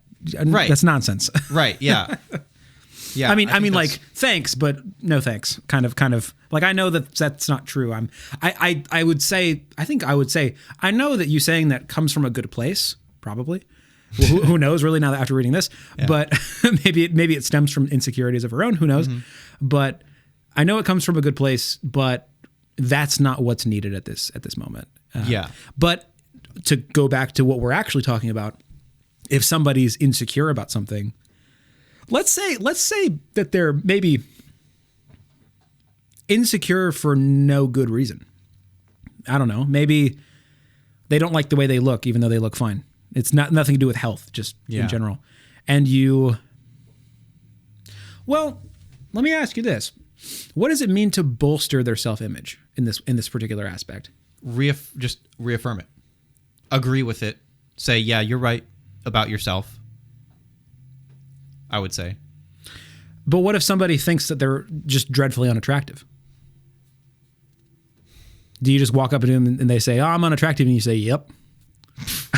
I don't think that's very seductive. Certainly that doesn't follow. So it is. I think it is a game that you have to play between bolstering self-image, but also charming insecurities. So an insecurity. So I think a self-image is like what you were describing. I think a self-image is a certainty about yourself, something you know about yourself, something you're not. I think an insecurity is something that is a little bit more shaky. Let me read through this here. This is just what simply this summary describes a charmer as.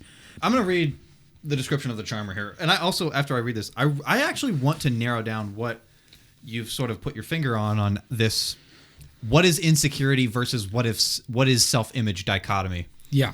Because I think that's worth taking apart. So the charm is seduction without sex. Charmers are consummate manipulators, masking their cleverness by creating a mood of pleasure and comfort. Their method is simple. They deflect attention from themselves and focus it on their target. They understand your spirit, feel your pain, adapt to your moods. In the presence of a charmer, you feel better about yourself. Learn to cast the charmer's spell by aiming at people's primary weakness, vanity, and self-esteem. So what I don't think that that's saying is reaffirm their existing identity. Yeah, maybe so. I think what that's saying is if somebody feels bad about themselves, make them feel good. Deflect attention. Yeah, they deflect attention from their own self and focus it on their target. They understand you. They feel your pain. They adapt to your moods. Well, so this is one sentence. Let me read what this summary says about the charmer. The charmer is a type that plays on people's vanity and insecurity to gain their affection. I think what it really is, I think it's you put a positive spin, potentially. You make insecure people feel less insecure. And that's kind of what I was saying about you begin to rely on them to feel good. Yeah, they feel good when they're around you. Yeah. So maybe it isn't literally just making them feel good about, or if they're insecure about something, say, "Oh no, you're not ugly. You look great." Maybe that's not necessarily what the charmer is. Because obviously, I think bolstering somebody's self-image is extremely important. Yeah. Or maybe it's the idealized self-image and not the actual. Yeah. It's the idealized self-image. That was one thing it said in the crushed star victim was bolster their self-image, but not just what they are, bolster what they want themselves to be. Affirm their self-image of what they could be, of their potential even. So I brought this up. This was been several episodes ago, but I brought up Ask Vin, the communication lecturer guy. Oh, the communication agent. One of his... I don't know if he's Asian. He is Asian. Okay. I can't remember what all the things was. Man, I got to watch that guy again because communication is so seductive. Can be. Anyway, because I think a lot of the things he talks about really enables this to be even more functional. Yeah. But anyway, and what I'm about to say kind of proves that. So one of the things he talks about whenever he's talking about how, a lot of people don't know how to start up a conversation. Right? He says, well, this is how you do it. He was like, here are my 3 go-tos. I ask people about work, about play, and about dreams. I believe is what he said. But dreams is interesting because you could use that to almost understand people's idealized versions of themselves. Right off the bat. You could use that as an opener. Now you're as you're beginning the conversation, you're starting to recognize who they are and who they want to be.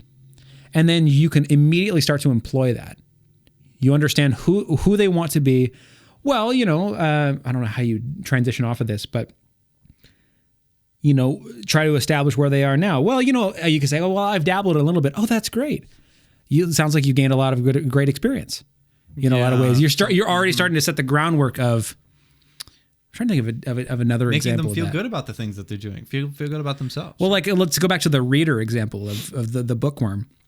It's just like, oh yeah, I've been trying to read more. That's really good. Oh, what have you read recently? Oh, I just read this book about seduction. Robert Greene, good guy.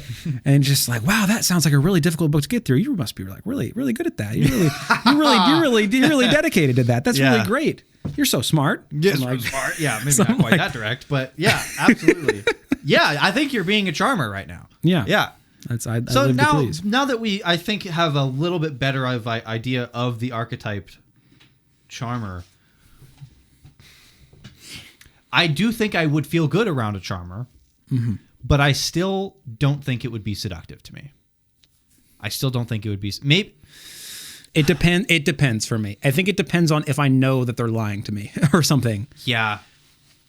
If they're just like. It depends on how good they are. Well, it's like I brought up the going to the gym and somebody saying that you look good, right? Mm-hmm. Now, if I had only gone to the gym one day, right? To go back to James Clear, establishing an identity, right? Going to the gym is now becoming a part of my identity. Somebody reaffirms that in myself. It's great. Thumbs up. Right. Great. But if I just gained 20 pounds, but since the last time somebody saw me, and then they say, hey, you're looking really good, that's bullshit. Yeah. Yeah. And that's not going to work. Right. So it's really, well, I think this applies with all of these types and all of the victim types. It's just a game. You have to know who you're seducing. Right. You have to just, sometimes the information and the things you should do from one person to the next could be completely contradictory. Right. Completely contradictory, and it can be equally seductive or anti-seductive in one person versus the next. Right. And honestly, I think that's why this book is just so important, is because it shows that no two people are the same. There's a lot of things in here that I really want to take as an application, because I went into this not completely closed off, because you and I had a couple conversations about what this book is actually trying to do. Initially, I was a little bit like, I don't like what they're trying to do here. That's a little gross. And it is at times. But also, it's not the book's fault. It's really society's fault, really, if we're getting down to it. The why manipulation works. It's human beings. Yeah, it's human nature's It's just fault. human nature. I think, and this is maybe the moralizer in me trying to force upon the world some idealized system of honesty and comfort and lovingness. Damn me for doing that. Yeah. But no, I there's a lot of things in here that I wouldn't want done to me, and I wouldn't want to do to others. But again, we're talking about heightened versions of these things. I think seduction can exist on a sort of microscopic sense. You can have a little bit of this. Yeah. You maybe instead of throwing yourself, maybe instead of just stopping at nothing to sleep with the woman you want to sleep with, and their marriage be damned and all of the things, maybe you just are a little persistent. Right. And that can still be that can still be hot. Yeah. Yeah. But yeah, I mean, that's showing. I mean, we haven't got to the end here, but one of the very end laws was prove yourself and show to your target that they are what you want. And that's, yeah. And however you would prove that. And I mean, how many, to bring up, now that's not necessarily at the very beginning. Yeah. Or even maybe the middle of the seduction. That's more when you identify in them that they are also maybe interested in you.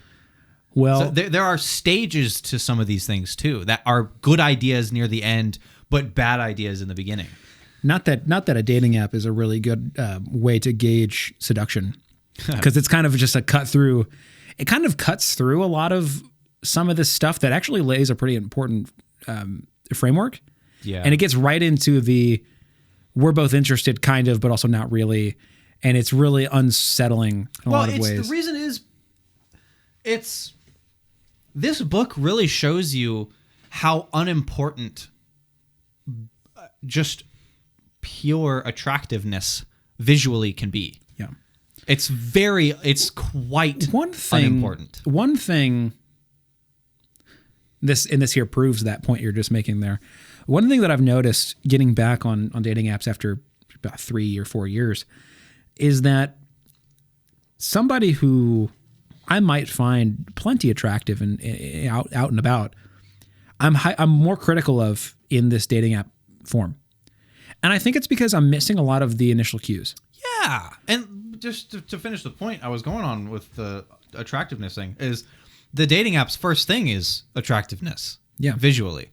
And if we've just figured out how actually unimportant that really is in being seduced or seducing or being attracted to somebody, it's like setting you up to almost fail from the start, or with very little information. Yeah. To if you're actually going to like this person. Yeah. Granted, that doesn't mean that something couldn't develop from there. I'm not trying to say that dating apps are bad. And honestly, it's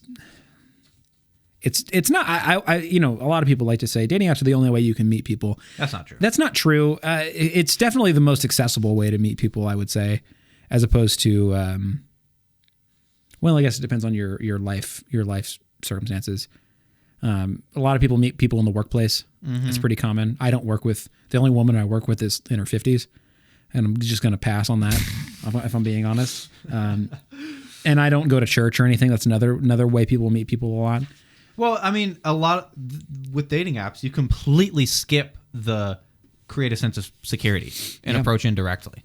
Yeah. You completely skip that altogether. The only way, approaching indirectly is out of the equation. Yeah, there is no... Creating a sense of security in general, I mean, you have the initial chats. You can kind of lay a bit of a framework, but I mean, that's just texting. Yeah, that doesn't get you very far either. And I don't know, how often does this happen on a dating app where you'll try to strike up a conversation and it goes okay, but then people just lose interest. And it's because the time. Because how can you? Some people can be super seductive over text. I'm not one of those people. I'm not good at that. We talked a little bit about, you know, our personal seductive traits and how we handle them. I said then I'm not very good at seductive, like the look or the positioning. We talked about that a little bit, and I'm more words oriented with what I say to people, but also how I say things to people, I think is one of my strengths as well. I'm a decent communicator, I would say, not to pat myself on the back, but when you're over text like that, you don't know how that's being taken. You don't know how people are reading that. There is so much communication lost in text alone. Yeah. This is why I'm pretty sure I've said this on this podcast before. I hate texting. I hate it. I'm not a big fan of it, if I'm being honest. And I just think that you lose so much of that in a dating app aspect. Yeah. The most seductive people probably find a way, but that's not ideal. I don't know why I brought up dating apps. I was going somewhere with that. I don't know. I think it might have just been about you're not laying the initial groundworks of seduction. Yeah, I think that might have been what it was. But yeah, no, I think that's absolutely true. Yeah, and still in phase one, one of the laws was appear to be an object of desire. Mm. This is kind of a law that everyone just kind of knows to be true, but this is just putting it into words. Mm. If you appear... If other people appear to desire you, you become desirable. It is really just that simple. There does not need to be a reason other than it looks like you are wanted. Well, so here's the thing here. I don't remember where I heard this, but it was talking about how women might not be, and this goes, I think, for both ways, but I'll just focus on women for a minute. Women might not be interested in a man until he's in a relationship. Yes. And you know what it is, and this is the theory that I heard, and maybe it's true. In a lot of ways, the woman that's in the relationship with the man has vetted him already. He is proven worthy in the realm of romance enough to get to secure a relationship, and that heightens his ability to seduce other people. Yeah, right. He's been pre-vetted. In the chapter where it talks about it, it literally says that it can be as simple as just like being around the opposite sex more often. And if your target sees you around if I'm trying to seduce someone, if my target sees me around other women frequently, they're thinking there must be a reason. Surely there's a reason. So maybe I should desire this person too. Yeah. You know, Sure, but there doesn't have to be a reason. There doesn't. There can be literally no reason at all. And even if you are in a relationship already and they've gone through that vetting process, a way to make that person want you more is to show that other people want you. Yeah. Like this is human nature. We want what other people want. Yeah. Yeah. No, and that's. Yeah. I don't know how you employ that as a tactic. Well, it says it sort of calls it by create triangles where there is you and your target as one line, and then get a third person that appears to be interested in you, or does maybe not even that, just that you are around. Yeah. Right. And that's all that's needed because no one wants to go to the guy that sits in the corner by himself. Yeah. That's not seductive. No. I mean, it points to insecurity, doesn't it? Can be. It can be. But it also points to maybe this person is avoided for a reason. Maybe there's a reason. Even though there also might, just as equally, there might be literally no reason for There that. might just had nobody to go to the thing with. Exactly. There might be literally no good reason for them to be alone. And they might be 10 times more interesting than the person that appears to be desired. But you're still not going to go over to them because you don't know. You don't know that. You're going to go to who appears to be desired more. So what you're telling me is in order to get into a relationship with a woman, I need to become friends with women. Yeah. Ugh. Basically. But everybody knows that works. It does work. Everybody knows that. I've noticed. I used to be friends with many women back in the day. many women. That was predominant. I don't know why that was so funny to you. It's absolutely true. It's just. Dude, I used to pull so many hoes. No. I didn't say I pulled him. I said I was friends with him. I was good friends with lots. You were a good Christian boy. Probably. You made them feel secure. Probably. But yeah, no, and I've kind of lost that over time. I don't know why. Just in general, I don't have many female friends anymore. Maybe I should change that. It's gonna be seductive if work out better somebody for me. sees you that way. I mean, shoot. Maybe pierced tits woman was like, this guy's friends with a lot of women. That might have been one of the factors. Yeah, yeah. That could have been. I'll ask her. Remember that one time you wanted to show me your tits? Why was that? Why was that? Well, you don't forget you asked that in the moment, and she said, because I want to. I did. I said, why would you want to do that? She said, well, because I want to. And then I said, because they're my tits, and I want to show them to you. Yeah. and then I can't have any part of that. I said, I can't have any part of that. Oh Does this further the kingdom of God? No, Yes. It doesn't. Jesus looked at you and smiled that day. Oh, where's that? What has that smile done for me lately? Exactly. Oh my God. Yeah. So phase 2, lead astray, create pleasure and confusion. So a few of these ones are keep them in suspense, right? Yeah. Always keep them on their toes. Make sure, because that's exciting, right? It keeps the emotion high. It keeps the what comes next. Like, what's he going to do? Right? I'll just read the description of this one because I can't think of a good example. So, the moment people feel they know what to expect from you, your spell on them is broken. You have, I don't even know what this word is. You have ceded Yeah. them power. What does that mean? Does that mean like you have given them all the power? I think seated means like given. And how's it spelled? CEDED. Well, is it just the opposite It's like- of receded? Yeah. Or Recede is take back. So ceded would be give to. yeah, to yield, give way, or submit. Yeah. Okay, so yeah, you have ceded them Well, power. like concede is. How do you concede? What does concede mean?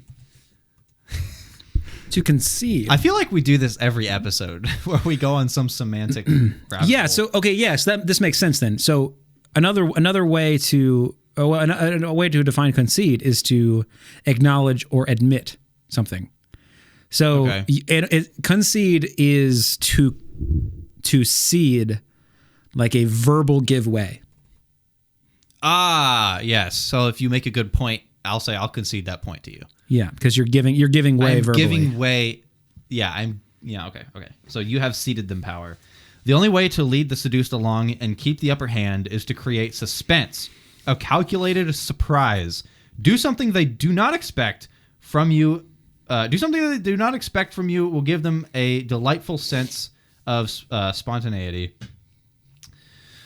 They will not be able to foresee what comes next. You are always one step ahead and in control. Give the victim a thrill with a sudden change of direction. Mm-hmm. And I would mostly agree with that, because excitement is exciting. It keeps interest high. If you become boring, they're going to lose interest. Let's go on an adventure. Yeah. Let's be spontaneous. Do the unexpected. Another one from phase 2 was pay attention to detail. This is just so obvious. Like, it says lofty words of love and grand gestures can be suspicious. Why are you trying so hard to please? The details of a seduction, the subtle gestures, the offhand things you do are often more charming and revealing. You must learn to distract your victims with a myriad of pleasant little rituals. Thoughtful gifts tailored just for them. Clothes and adornments designed to please them. Gestures that show the time and attention you are giving them. Mesmerized by what they see, they will not notice what you are really up to. So what this is outlining is pretty much the love language. Kinda, yeah. You know? Do you know your love languages? I talked about it on the podcast at least once, I think. Not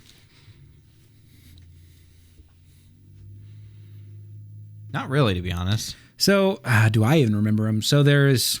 I don't know what my love languages would be. Well, do you know? Well, do you know what they are? There's gifts giving. There's touch and affection. There's, like effort on your behalf. I think, like showing work for you, basically. Yeah. And some others. I don't remember all of them. So gift giving, acts of service. That was the one. Quality time. Time, yeah. Right. And words of affirmation. Words, okay. So words of affirmation, that kind of falls in line with the charmer. Yeah, that would probably be a charmer. Yeah. And paying attention to detail allows you to figure out what it is that what their love language is. Yeah. Yeah, and you can mesmerize them with it, as it were. Yeah, so what are some others? Phase 3. Yeah, phase 3 was prove yourself. This one was like, if you... It had a really good example of why hesitation is a bad thing. So, like, if you have an opportunity to show that they are what you want, here's the thing. Like, let's say that you can do something on their behalf. You know, you can make a sacrifice, right? That would be for them. Mm-hmm. That would, in a way, prove your desire for them. But imagine that somebody was going to make a sacrifice for you. Like, let's say, I can't think of a specific example, but if somebody were going to had an option to make a sacrifice for you, mm-hmm. and if they did do it, it would show that they desired you.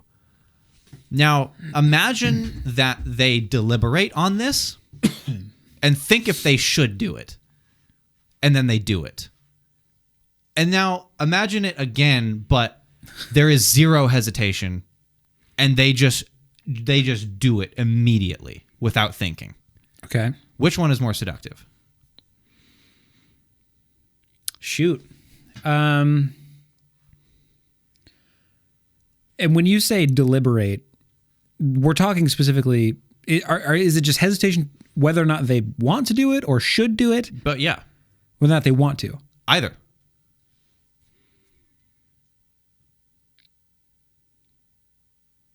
Man, I guess instinctively I want to say the one that doesn't need to think about it. Exactly. Right. Well, the reason I hesitated on that was because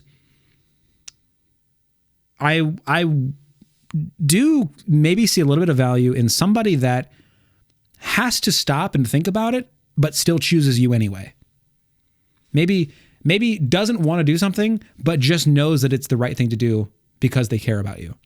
But it's, I would say, much more seductive for them to, without thinking, think of you first. I agree. It's like, it made me stop and think about it, but I still think just the natural service is probably more seductive. I would say. Yeah. If you hesitate on an act of sacrificial service towards your target, that is just less seductive than if they are your goal and you don't even have to think about it.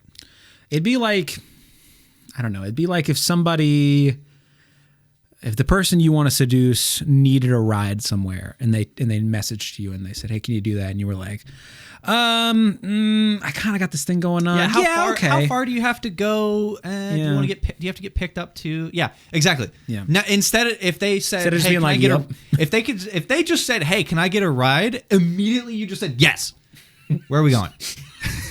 That's way more seductive. Yes. Ride me. Get into my vehicle. Yeah.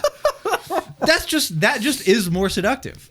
Yeah. Yeah, it is. I know. I'm incredibly seduced by that. Right. What you just said. I'm incredibly seduced by get in my car. Yeah. So there's prove yourself. There's this one, stir up the transgressive and taboo. We've talked about that one quite a bit already. Let's see. Phase 4 was moving in for the kill. This one had master the art of the bold move. So this one, the moment has arrived. Your victim clearly desires you, but is not ready to admit it openly, let alone act on it. This is the time to throw aside chivalry, kindness, and coquetry to overwhelm with a bold move. Don't give the victim time to consider the consequences. Showing hesitation or awkwardness means you are thinking of yourself as opposed to being overwhelmed by the victim's charms. Once a victim must go on the offensive, or one person must go on the offensive, and it is you. So, okay, all right, I'm on board because initially I was just like, okay, throw aside all care. Like, all right, that's a little, but okay, but we've already established that they want you. Mm-hmm. Now, if we hadn't established that they want you, I got a problem with this. This is why this is in phase 4. Yeah. This is a bad idea in anything except the final phase. Yeah, no. if they hadn't set that groundwork of like, okay, they want you, that's obvious, going for the kill. Exactly. If it was just like, you want them, pursue it. Yeah. It's like, all right, chill out, dude. Yeah. And it don't give them time to consider the consequences. Showing hesitation or awkwardness means you're thinking of yourself as opposed to being overwhelmed by the victim's charms. Well, that's seductive. I don't necessarily think hesitating always necessarily is thinking about your own self. You can be thinking of other consequences.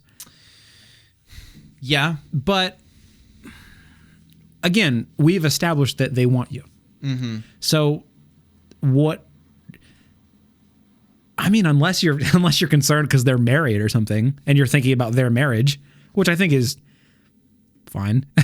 But here's the thing: that's not hot. It's not hot. No, it's just, this book doesn't care about that. Call me a moral purist, but maybe we should be. But I don't know. I mean, I guess again. We've established that they want you. Mm-hmm. If they're married, their marriage is fricked anyway. Exactly. The desire has already been sparked and stirred. Mm-hmm. Right. So I mean, they're fricked anyway. I mean, they're fricked anyway. You might as well just make them cheat now. I mean, personally, if I was in here's the thing. This is like the difference between they've already emotionally cheated. Yeah. So like, do you care as much as if they physically cheat then thereafter? Or I personally would. I think most people would. I mean, I'm the kind of person that's just like, all right, I like you. Hell, I was in this situation at one point in my life. We won't go down that rabbit hole. But, I was literally like that. It was just like, hey, you and I like each other. That's great. I would like to move forward with this. However, you are in a relationship actively, and you're going to have to address that problem. And that was incredibly unseductive. I was going to say, I bet that was unseductive. It was hell unseductive, but I held my ground. Because here's the thing. That shows that you're not just being overwhelmed by their charms, as it were. Yeah. And you just can't control yourself. Yeah. You're just taken by them. Yeah. That's hot. God, my moral compass, man. It doesn't allow. God dang. Yeah. What have we learned? I think we've learned a couple things here. I think what if you guys are to go out and read this book, which I think that you should do. Yeah. Absolutely should do. You have to realize that if you are to learn all that this book has to offer, this is how I described it to Fisher earlier before we recorded. You need to sort of take off your moral compass and set it at the door before you walk in. Take in the information as it's presented, and definitely pick your moral compass back up when you're walking out the door. As somebody, and really, you're a moralist frick. I'm probably a better person to deliver that message. As somebody who finds it difficult to not try to apply the morality to situations, not all situations. I think that there are definitely situations where I can set that aside, but in something like the manipulative aspects of seduction, I want to sort of navigate this with a sense of morality. You have to really look at this book as an extreme case. Right. It is. You have to do that. Because we manipulate people every single day in every single interaction. And it can be more or less benign also. Right. Yeah. Exactly. And a lot of these things aren't even too bad. Like we talk about charming somebody by reaffirming them through their insecurities. Is it manipulative? Sure. Is it gonna damage them psychologically? Probably not. Yeah. I think a lot of the things in this book presented as extremes can still give useful information to be applied in not extremes. But don't be a coquette.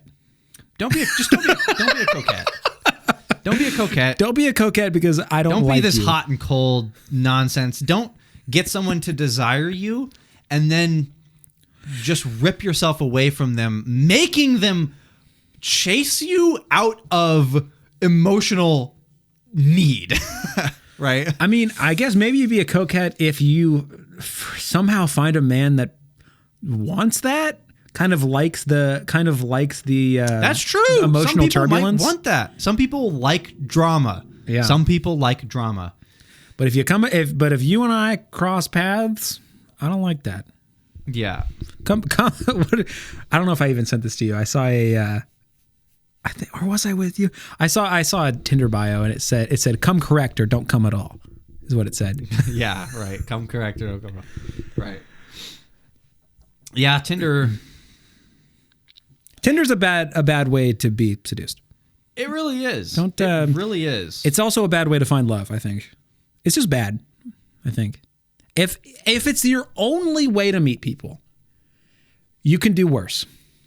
Worse being you meet nobody at all. But I think if this book has taught us anything,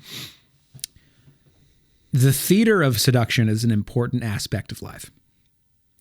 It's also important to note that this book, this is almost exclusively what we talked about today, but there are quite a few examples of this book.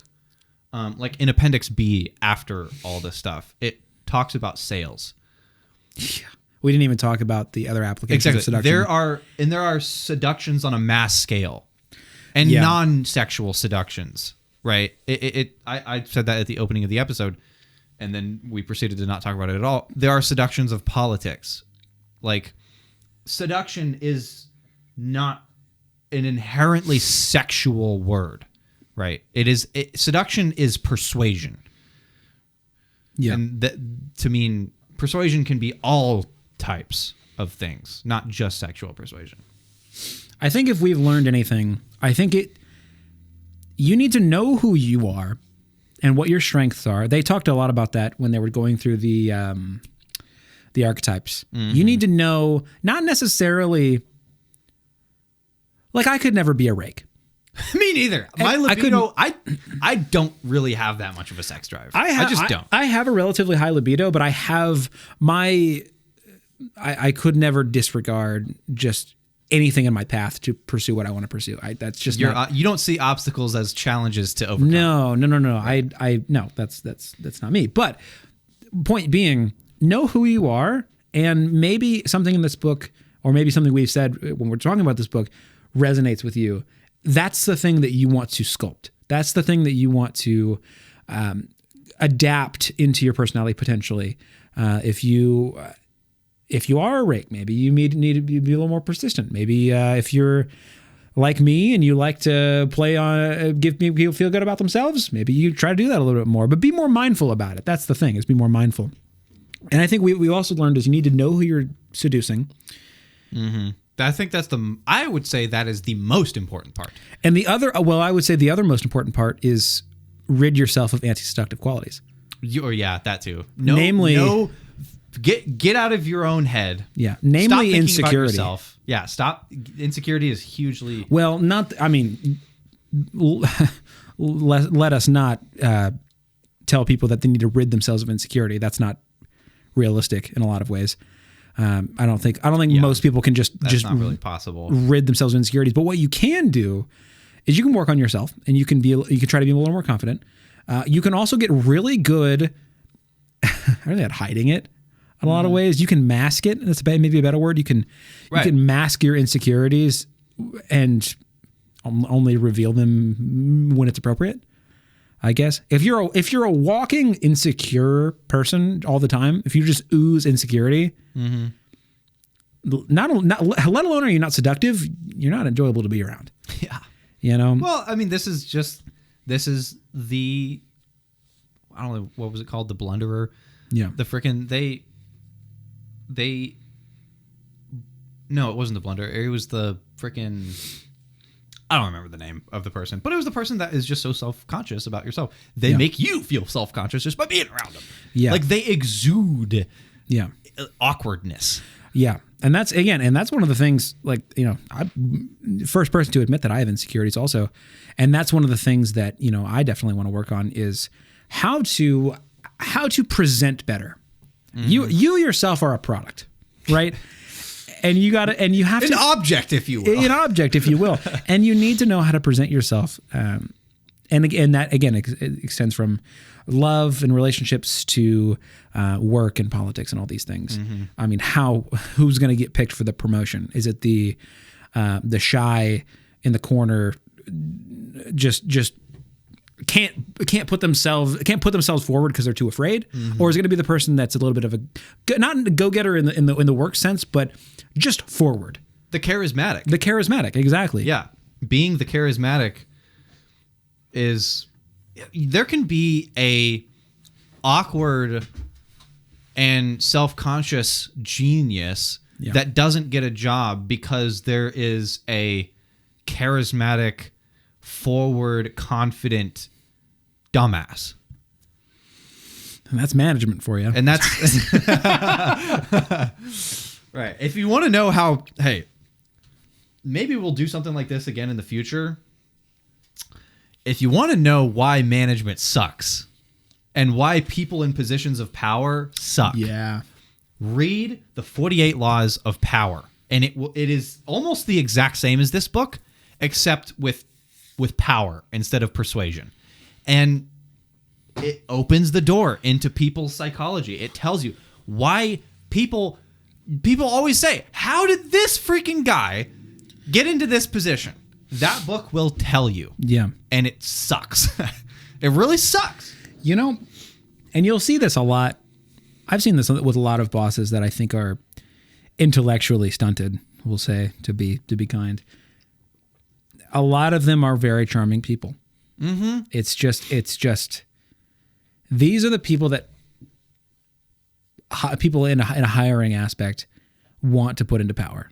These are people that can communicate. These are people that can persuade. This is called The Art of Seduction, but this book could almost be called The Laws of Power in a way, because this is persuasion is a way of well, how many times did the word power come up in there? Quite a few times. Oh yeah, a lot. You gain by employing seductive strategies, you gain power over your victim. Right. Yeah.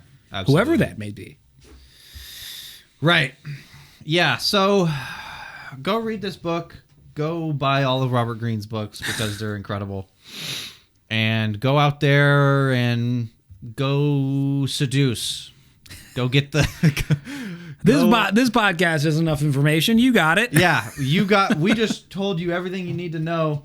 Actually, though, this is an enormous book. Like, it takes a freaking while to read. But I'm telling you, it's worth it. Yeah. It is worth it. So... I think if nothing else, for me, there's a lot of really good takeaways. Oh yeah, absolutely. I mean, if even as simple as reminding you that you have some anti-seductive qualities is incredibly useful, I would say. But here's the thing: you have to be open to that. Yeah. The person that's reading this, if the person that has the anti-seductive quality of, I don't know, being the windbag, and then reading about the windbag and being like, no. Yeah. Then they're not going to get anything out of this book. They're not going to get anything out of this book because you have to be willing to be self-critical. Yeah. You have to be willing. And that isn't quite as prominent in this book, but if you read The Laws of Human Nature, it's one of the books that portrays like all the ways that everyone, not just you, me, you, everybody is a narcissist. Yeah. In some way or another. Of course it's on a scale. Some are more in a lot of ways, some are less in a lot of ways. But like we just said, even something like insecurity is thinking about yourself. Yeah. It is thinking you might and people pleasing. You might see a people pleaser and be like, well, he just cares about other people a lot. And they might even think to themselves that. I know that I've had that. So yeah, no, I mean, full disclosure, I still struggle with a little bit of people pleasing. Better than I used to be. Right. God willing. But it stems from what you want those people to think of you. Yeah, no, it's still selfish. There has always been a small part where I actually do care about the person that I'm trying to please. Mm-hmm. But there is also I want them to see me as an ally. Yeah, absolutely. You know, I want them to know that I'm thinking about them because that in turn makes them want to be around me. Yeah. And that's... And here's the thing. A lot of things like that reveal themselves in Laws of Human Nature, and it reflects itself in this book as well. But the thing is, if you aren't willing to like identify that self with that part of yourself, yeah, then you're never gonna learn. I mean, isn't this just reading about psychology? If you think nothing applies to you, you're not going to get anything out of it. Yeah, pretty much. That just sums it up. Yeah, if you think you're the outlier, then if you think you're the exception, yeah, then you're not gonna get the things that you probably could and would be helpful to get. And then also, why are you reading about psychology if you think that? I guess unless you're trying to manipulate others, and you're trying to understand other people's psychology because you don't need to learn anything about yourself. Maybe then you gain something, but it's not going to be effective. We know that. We just if you think that you are the outlier, if you think that you are the person that is the exception to all of these things and all these psychology books, go watch our episode like 2 episodes ago about how just absolutely stupid the human brain is. How much we lie to ourselves. How much we can convince ourselves of things that are not true. And we can rationalize ourselves into nonsense. And here's the thing. Even if you think you're the exception in that regard itself, I don't lie to myself. I don't rationalize myself into nonsense. I'm smart. I can deduce stuff correctly. Oh, so you think that you're like the exception? So you think you're like more self-observant than others? Great. No, this is the driving thing. Everybody what is it, 80-something% of people think they're a better driver than the average? Like I would believe that. Exactly. It's ridiculous, which is because that just cannot be true. Well, it's also the, upon breaking up, nobody ever thinks they were the problem. Yes, right. That's just that. I mean, it just stems from us having been evolved from day one of life existing to self-preserve, being narcissistic creatures. It's just how we are. It is inbuilt in our genetics, and we cannot escape it, but what we can do is recognize it and identify it for what it is. And that narcissism is not seductive. And it's not, I would say, it's not seductive. Well, even in a situation like pursuing somebody. I was going to say, the charismatic is extremely narcissistic. Because sometimes they are confident to the point where they can lie and believe their own lie and sound so confident in it. But are they seductive because they're narcissistic? Or is it because of the other aspects that come along with being charismatic? Yeah, I guess you're right. It might not be the narcissism itself that is seductive. I think you'd be hard-pressed to find anybody who's actually seduced by a narcissist. Because, right, the narcissist is only thinking about themselves. And we just discussed how is the moment you start to think about yourself, you've already lost. Let's just look at it this another way. We just discussed how everybody's a narcissist. Mm-hmm. How you become seductive is how you convert that narcissism into something practical.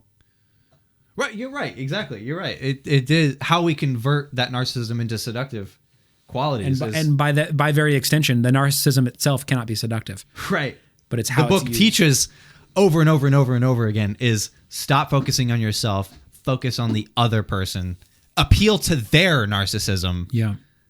And that is seductive. So you're right. You're right. Being narcissistic is not seductive. So stop doing it. Yeah, right now. Right now. Yeah, no, like we said, it's impossible to not, but what you can do is recognize it and try and be pragmatic. Yeah, with it. We got a game to play. Well, actually, this game almost didn't happen. Well, actually, the game. Okay, so. Okay. I had a whole different game planned. Oh. I had a whole different game planned, but it required a prop. And I ordered the prop. And it was supposed to come in yesterday, which is really convenient because yesterday is before today. Yeah. And then it didn't come in. Oh. So yesterday, oh no. So yesterday I said, oh, that's not coming in. Let's whip up something. So let's. Okay. I got to think. Are we going to use it for another game in the future? Yeah. Okay. So here's what I got here. So we just talked about. Good. So we just talked about seduction. What happens when you seduce people? Sex usually, but what also happens is sometimes you get into a relationship, and that's good. And that's sometimes people like that. Sometimes. And what I've got here is I have got from The Knot. The top would you rather questions for couples. There are 12 of these. Here's what we're gonna do. I went through and answered these. Okay. And you're gonna guess what I answered. Okay. I also want to know what you think, obviously, but how well do we know each other? Yeah. How the scoring will work is if you guess correctly what I guessed or what I answered. But it's a 50-50 shot, so should be pretty easy. There's 12 of these, 1 point each. I want you to get at least 9 of them. Okay. So that's I think I can do that. I know you. It was between 9 or 10. I decided on 9 because it was a nice 75% number. So we'll see how well you can do. Maybe you get all of them. Who knows? Are you ready to get to know me or prove that you already do? I am going to get a clean sweep. You're going to get a clean sweep. All right, so there's 12 of them. You're going to get all 12. All right, let's go. All right. That's how well I know you. Would you rather questions for couples? Okay. I know you better than yourself. You're probably right. All right. This is, again, what do you think I would do? Would you rather live in a big house in the middle of nowhere or in a studio apartment in a bustling city? A studio apartment in a bustling city. Okay. Why do you say that? Because I know you value access to things. Okay. And maybe the studio apartment part would kind of suck, but I think the big house in the middle. Also, I don't think you care about like a big house that much. Yeah. And you definitely do care about being in the middle of nowhere, and you would not like that. Yeah. So you're exactly right. So, I said studio apartment. So the rationale here was, you're right. I don't want to live in the middle of nowhere. I also don't want to live in the heart of a bustling city. But I know that. If I had, this is how I came to this conclusion. Of the two options, I'd probably take the studio apartment in the city, just because I don't want to limit access. Yeah, right. I imagine I wouldn't want to live downtown. I would rather live in like a suburb of a major city. That's exactly. I always said I wanted to live within an hour of a major city. Mm-hmm. And I imagine you feel the same way. Right, I imagine exactly you don't want to live in the middle of nowhere. Okay, so 1 for 1 here. Would you rather have more money or more time?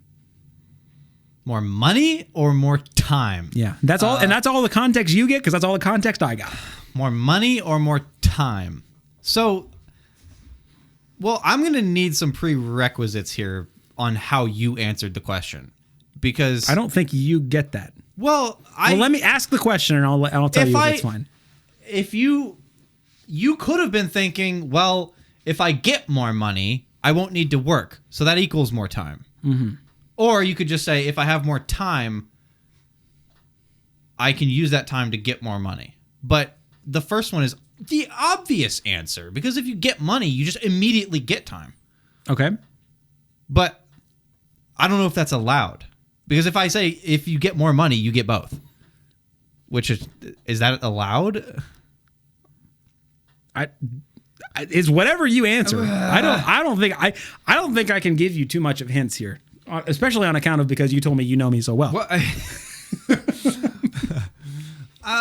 Okay. Well, if that workaround is allowed, then I think anybody would say more money, because that immediately means also more time. But I think you would. I think if we're not allowing that loophole, then I think you probably would have said more time. Okay, and for the reasons of explain your rationale for that. You would have had more time to do what you want to then get money. I guess. Okay, so I did say more time. My rationale actually was more of like in a grand sense. So literally extending life is how I took that. Okay. So, and the reason I said more time, not because it was interesting, because I was just like, I don't want to just live forever, because that defeats the purpose of life in a lot of ways. You know, you have to have some sort of finality to drive purpose. Yeah. But also, when I'm on my deathbed and I, let's say, want to do more with my life, am I going to regret taking the money when I could have had more time? I think in that aspect, because you can always earn more money. But what you can't do is simply extend your life, other than obviously eating well and all that shit. But, you know, in general, you can't just extend your life when you're on your deathbed, let's say. So I chose more time, because I feel like that's the thing that I would come to regret the least. Right, yeah. But like I said, if we're going to take this at face value, you could just say, get more money, quit job. There's more time. Well, it also doesn't define what is more money, and... Yeah. Does that mean it's a very unspecific question. Does that mean make more money per hour? You never know. Get an extra $1 an hour? Ugh. Yeah, that doesn't amount to too much at all. But you got it right either way, even if we thought about it in different ways. Okay, number 3. Would you rather have a big wedding or elope? Elope? So elopement, let me pull up a definition here. Yeah, I'm gonna need a I'm going to need a definition. Can you use it in a sentence? Okay. That was extremely anti-seductive. You're right. Elopement is a marriage which is conducted in a sudden or secretive fashion, sometimes involving a hurried flight away from one's place of residence together with the one's beloved, with the intention of getting married without parental approval. Oh, okay. Yeah, you would do elope. Yeah, you're right. Yeah, obviously. We just talked about how freaking introverted you are. You wouldn't want to do a big ass wedding. I wouldn't. Yeah. So that was the whole rationale there was like, I don't give a frick about a big wedding. I don't want the cost of it. I don't want a lot of like eyes. I don't mind being the center of attention at times. Like I've performed on stage and I've done all that shit and I've done speaking and stuff like that. Yeah. I don't mind being the center of attention, but if I can avoid it, I don't mind. Like I like to partake in something, you know, as There's a group an option or something. to not. Yeah. And you would take that option. Are you a similar way? I know you've said that you have some introverted tendencies. I do. I would self-describe myself as an introvert. But I've kind of grown into more of an equal introvert extrovert. Yeah. As I've grown older. I would not want a big wedding. I would want I would want very few people or no one for a wedding. But yeah. Yeah, I would say I'm a little less introverted than you are, but I think for me it entirely depends on the situation. yeah, it is. But I mean, that's for literally everybody. Yeah. It's situation dependent. Like how many people say like, yeah, I'm kind of calm and collected in a group, but when I get with my friends, I get quirky and wild. Like how many people say that? A ton. Yeah. Yeah, no, it just depends. I am opening myself to describing myself as an introvert and being okay with that. So long as I keep functionality, because you can't be like repressed or something. You can't kind of shut yourself off to experiences because of your introversion. Like if I had an opportunity to do some sort of public speaking, I can tell you right now, if there was an option to not do it, my want and my desire would be to not do it. Yeah. But I might do it anyway. I might be just because I know that that's something that I could kind of just get over. Yeah. In the same way that I've gotten over just a lot of my other introverted tendencies. Well, and that's just true for almost anything. I mean, doing a podcast even, I mean, you start from, you know, maybe a fear of putting yourself out there, and then you just do it enough that it becomes natural. Right, yeah. So that's just the nature of doing things. And even some of the most introverted of us can break through a lot of those issues. Right. But the idea, the way I would know that I'm an introvert is because I know that I would be very uncomfortable to do that. I know I wouldn't want to do that. The extrovert through and through would be excited by that. See, and that's not me. Yeah, that's not me. That ain't me, Chief. But yeah, no, I think we're very similar in that regard. Kind of a big wedding is stressful, and I don't want any part of that. So you're 3 for 3. Number 4. Number 4 is this one. Would you rather change the past or predict the future? This is a harder one. Would you rather change the past or predict the future? Well, here's the thing. If you can predict the future, I'm going to assume that you read the question in a way that if you can predict the future, you can change it. You can alter it. In the same way that if you can go back and change the past. Shoot, this is a tougher one. What are you thinking? What would you want to change about your past? What would you want to change about predict about your future? I'm going to go with change the past. And what's your rationale? I think because predicting the future,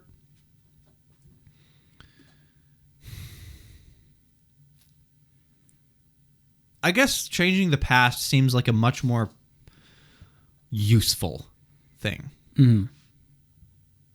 So you're wrong. So you're wrong. So I chose predict the future, and here's why. Frick. And the reason is because I actually don't feel like I would want to change the past. My mind went to that. Like, how much would you want to change the past? My mind went to that, but there are always things that you can point to.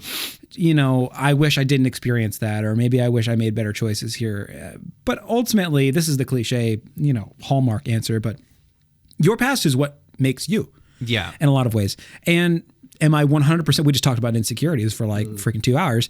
But, are there things that I don't love about myself? Absolutely. But it also was fundamental to who I am. And to be something different. Let me rephrase that. To have not experienced the things that led me to this point is fundamentally changing the way I am. Now, if I learn from my mistakes and move forward, that's fine. But I don't want to just fundamentally change the person that I've become to be something different. Yeah. When I can just fix the problem here and now. I should have stuck with that. The predict the future. The reason I chose predict the future is because I guess if I'm not going to change the past, the utility in predict. I also didn't view predict the future as changing the future. Oh, okay. It was just like, well, maybe I can see what a sports game outcome is and bet on it or something. It was kind of a throwaway, like. Okay. Sure. I don't want to change the past, but maybe I can get some usefulness out of predicting the future. But I don't want to know like when I die or something. I don't want to know that. And you're stupid for saying what you said. I mean, would you not want to know when you want to die or when you die? When you want to die? Don't you want to know when you have given up?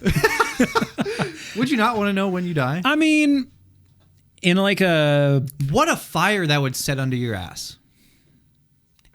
Honestly, even if I saw a number like 80, a totally normal. No, if I just saw that number and knew it, my God, would that light a fire? But when we talked about that on this podcast, we also said that it should be more fire under the ass not knowing at all. Because it might be tomorrow. It should be. It should be. Yeah. But maybe it just isn't.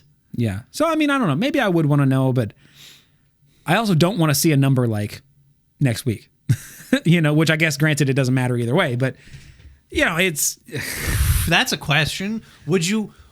Maybe you might want to know when you die if you die at like an average age. Yeah.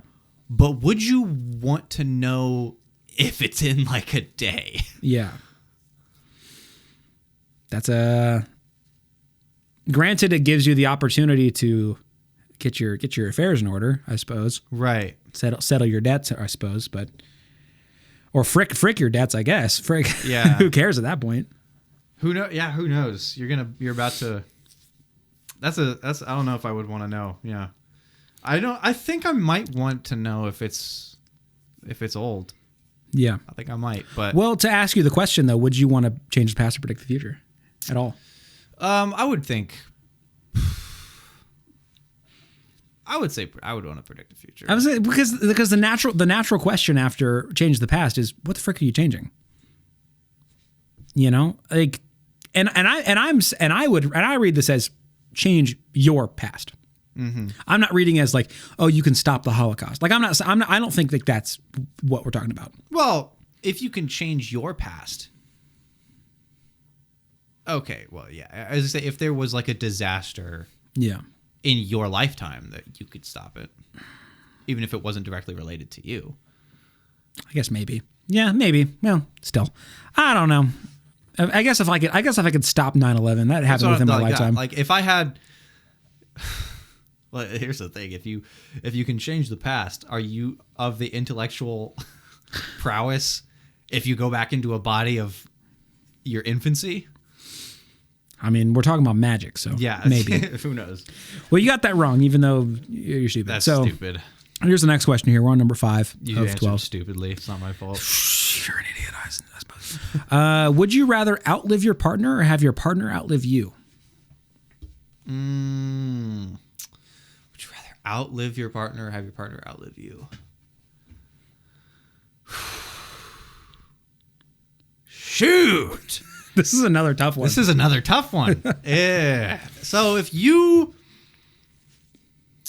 were dating someone right now and you were about to die and you both fast forward to 85 and you were about to die. Yeah. who would you rather die first?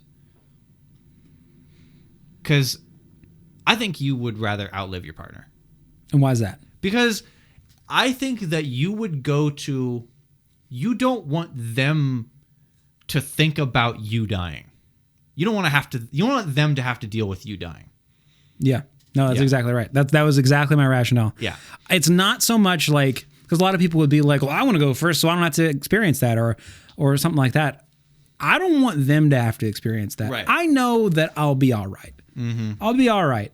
I don't, and maybe they'd be all right, but I'd rather them just, and what that's not saying is I hope they die early. That's saying I hope we both live. So the way you solve that is by getting them to die sooner. Yeah, no, that is what that's not saying, because a lot of people might say that, oh, you want to outlive your partner, you want to live longer than your partner. Your partner's going to die young. No. Let's both live really long time, but just naturally. Yeah. If one of us has to go first, I'd rather spare them the hardship if I can. Right. That was my rationale there. Well, this one will be super easy. Would you rather give up caffeine or alcohol? You'd rather give up alcohol. Yeah, you'd rather give up alcohol, obviously. I don't drink at all. Yeah. So that was an easy one. All right. I don't need to explain the rationale. Yeah, well, for those at home, the rationale is I don't drink. For no reason other than I just don't. And also caffeine is magic. Also, well, to some people, alcohol is magic. Yeah, those people are... Those people are anti-seductive, I'll tell you what. Yeah. All right. Would you rather wear wedding attire every day or sweatpants? I know you care about your appearance, but you care about your comfort more. I think you sweatpants. So I actually went back and forth on this one. I did choose sweatpants. Yeah. I went back and forth on this one because I used to wear suits every day. I don't know if you knew that. Yeah, I think you've told me that before. I used to wear a suit. Well, I used to wear dress pants and a sport coat every day, and a shirt, and generally a tie, and dress shoes. So I was pretty decked out every day. But here's the thing. That's a pain in the ass. Yeah. That is a pain in the ass. I would love to do that again, but also you get weird looks, first of all. A lot of people think you're trying too hard, which maybe you are. And also, it's like, imagine, here's the thing. You have to understand this. You and I go to the gym at currently 6:30 in the morning. Mm-hmm. I gotta, go to the gym. That was the consequence of the habits episode, by the way. Oh yeah, we go to the gym at 6:30 in the morning. It sucks. It sucks because it's early. That's all. That's the only reason. But anyway, I don't want to have to either go to the gym in a suit and change out of it, or change into a suit after the gym. Mm-hmm. And I especially don't want to work out in a suit. So imagine that. You wouldn't. That's against gym attire. Yeah. So from a practical, I do care about my appearance to an extent. And I do honestly would like to revisit wearing suits on a regular basis. But from a practical application, if I had to do it every day, sweatpants are definitely the way to go. Yeah. And you're absolutely the same way, I imagine. Or would you rather? This would surprise me. This would be a great upset. If I would chose to wear suits every day? Mm-hmm. Yeah, I think I would also do sweatpants just for the practical and it's reason. But I kind of would want to wear suits. Yeah, no, that's exactly where I'm at. I actually in my life want to continue doing that. It's just every day. Every day. I don't know about that. All right, here we go. You got that one. Would you rather receive a handwritten letter or a flirty pic?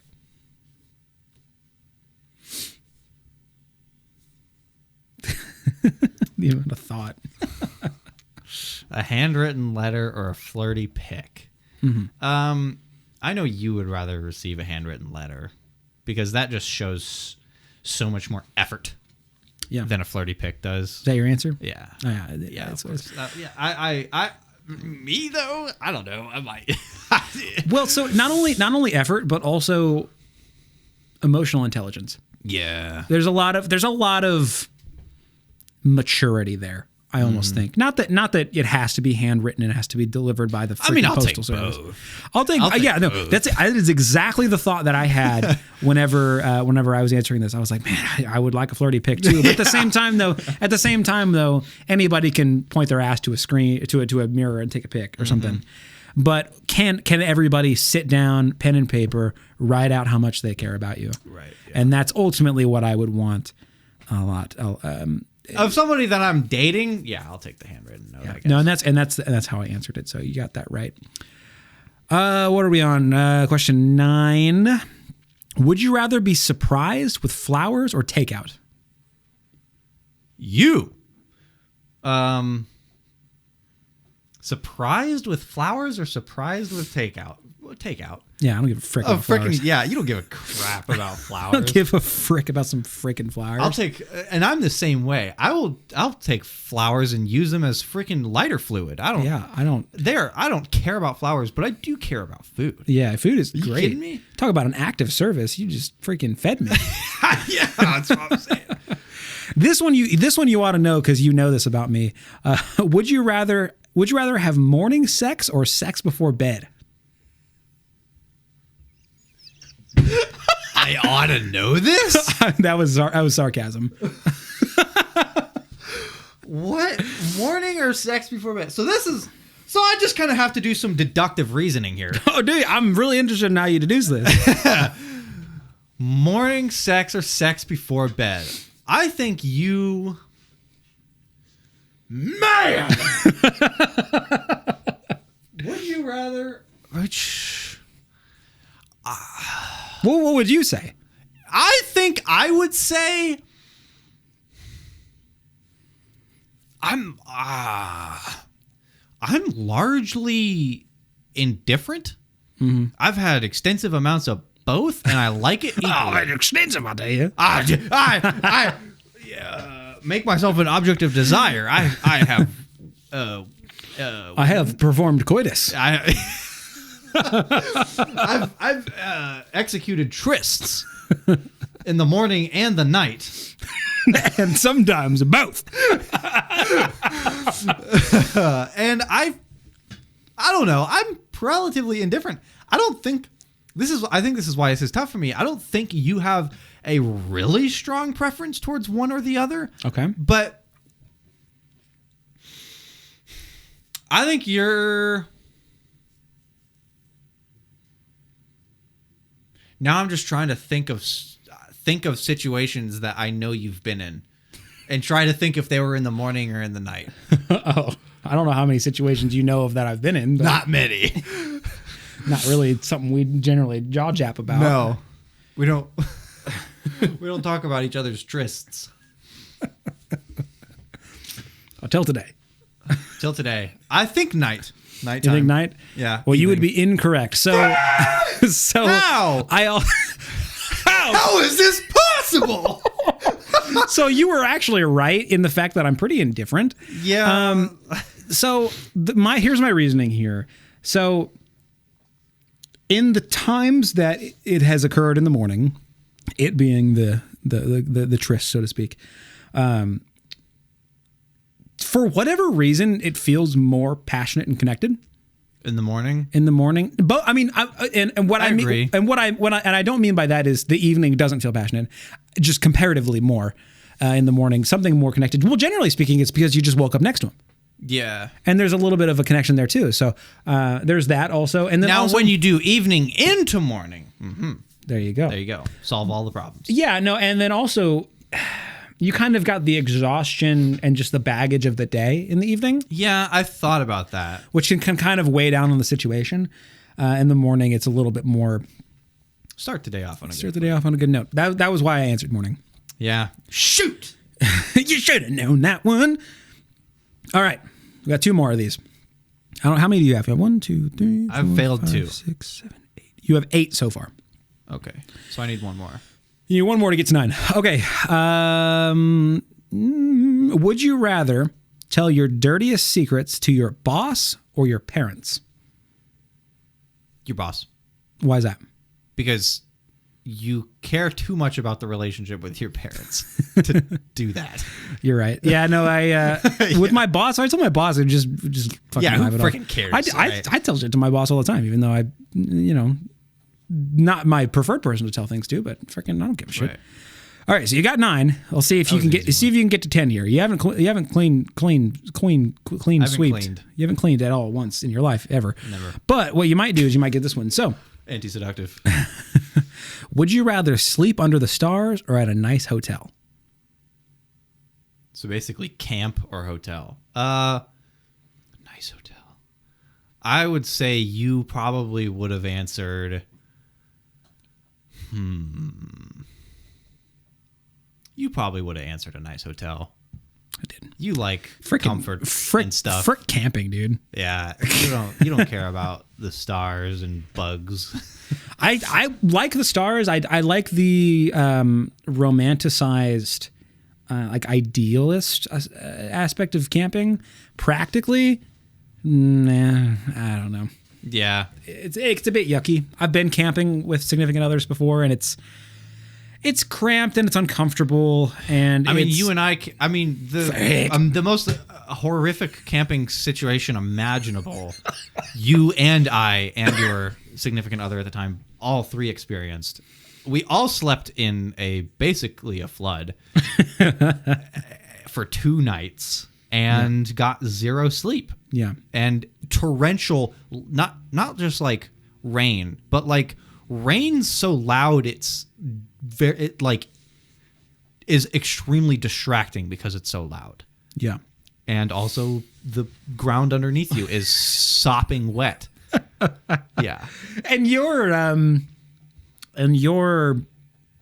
air mattress deflated. And yeah. So I was actually lowered into my puddle to sleep in. Yeah. Oh man. We had one of the most miserable camping experiences possibly imaginable. Yeah. And it was.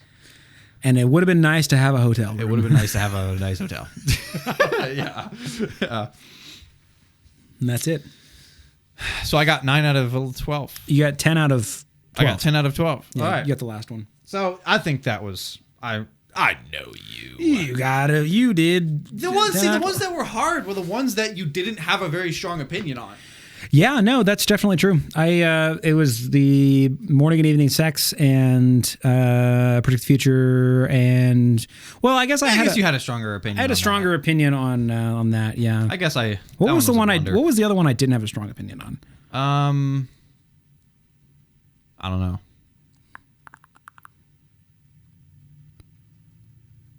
I know there was another one. You went back and forth on.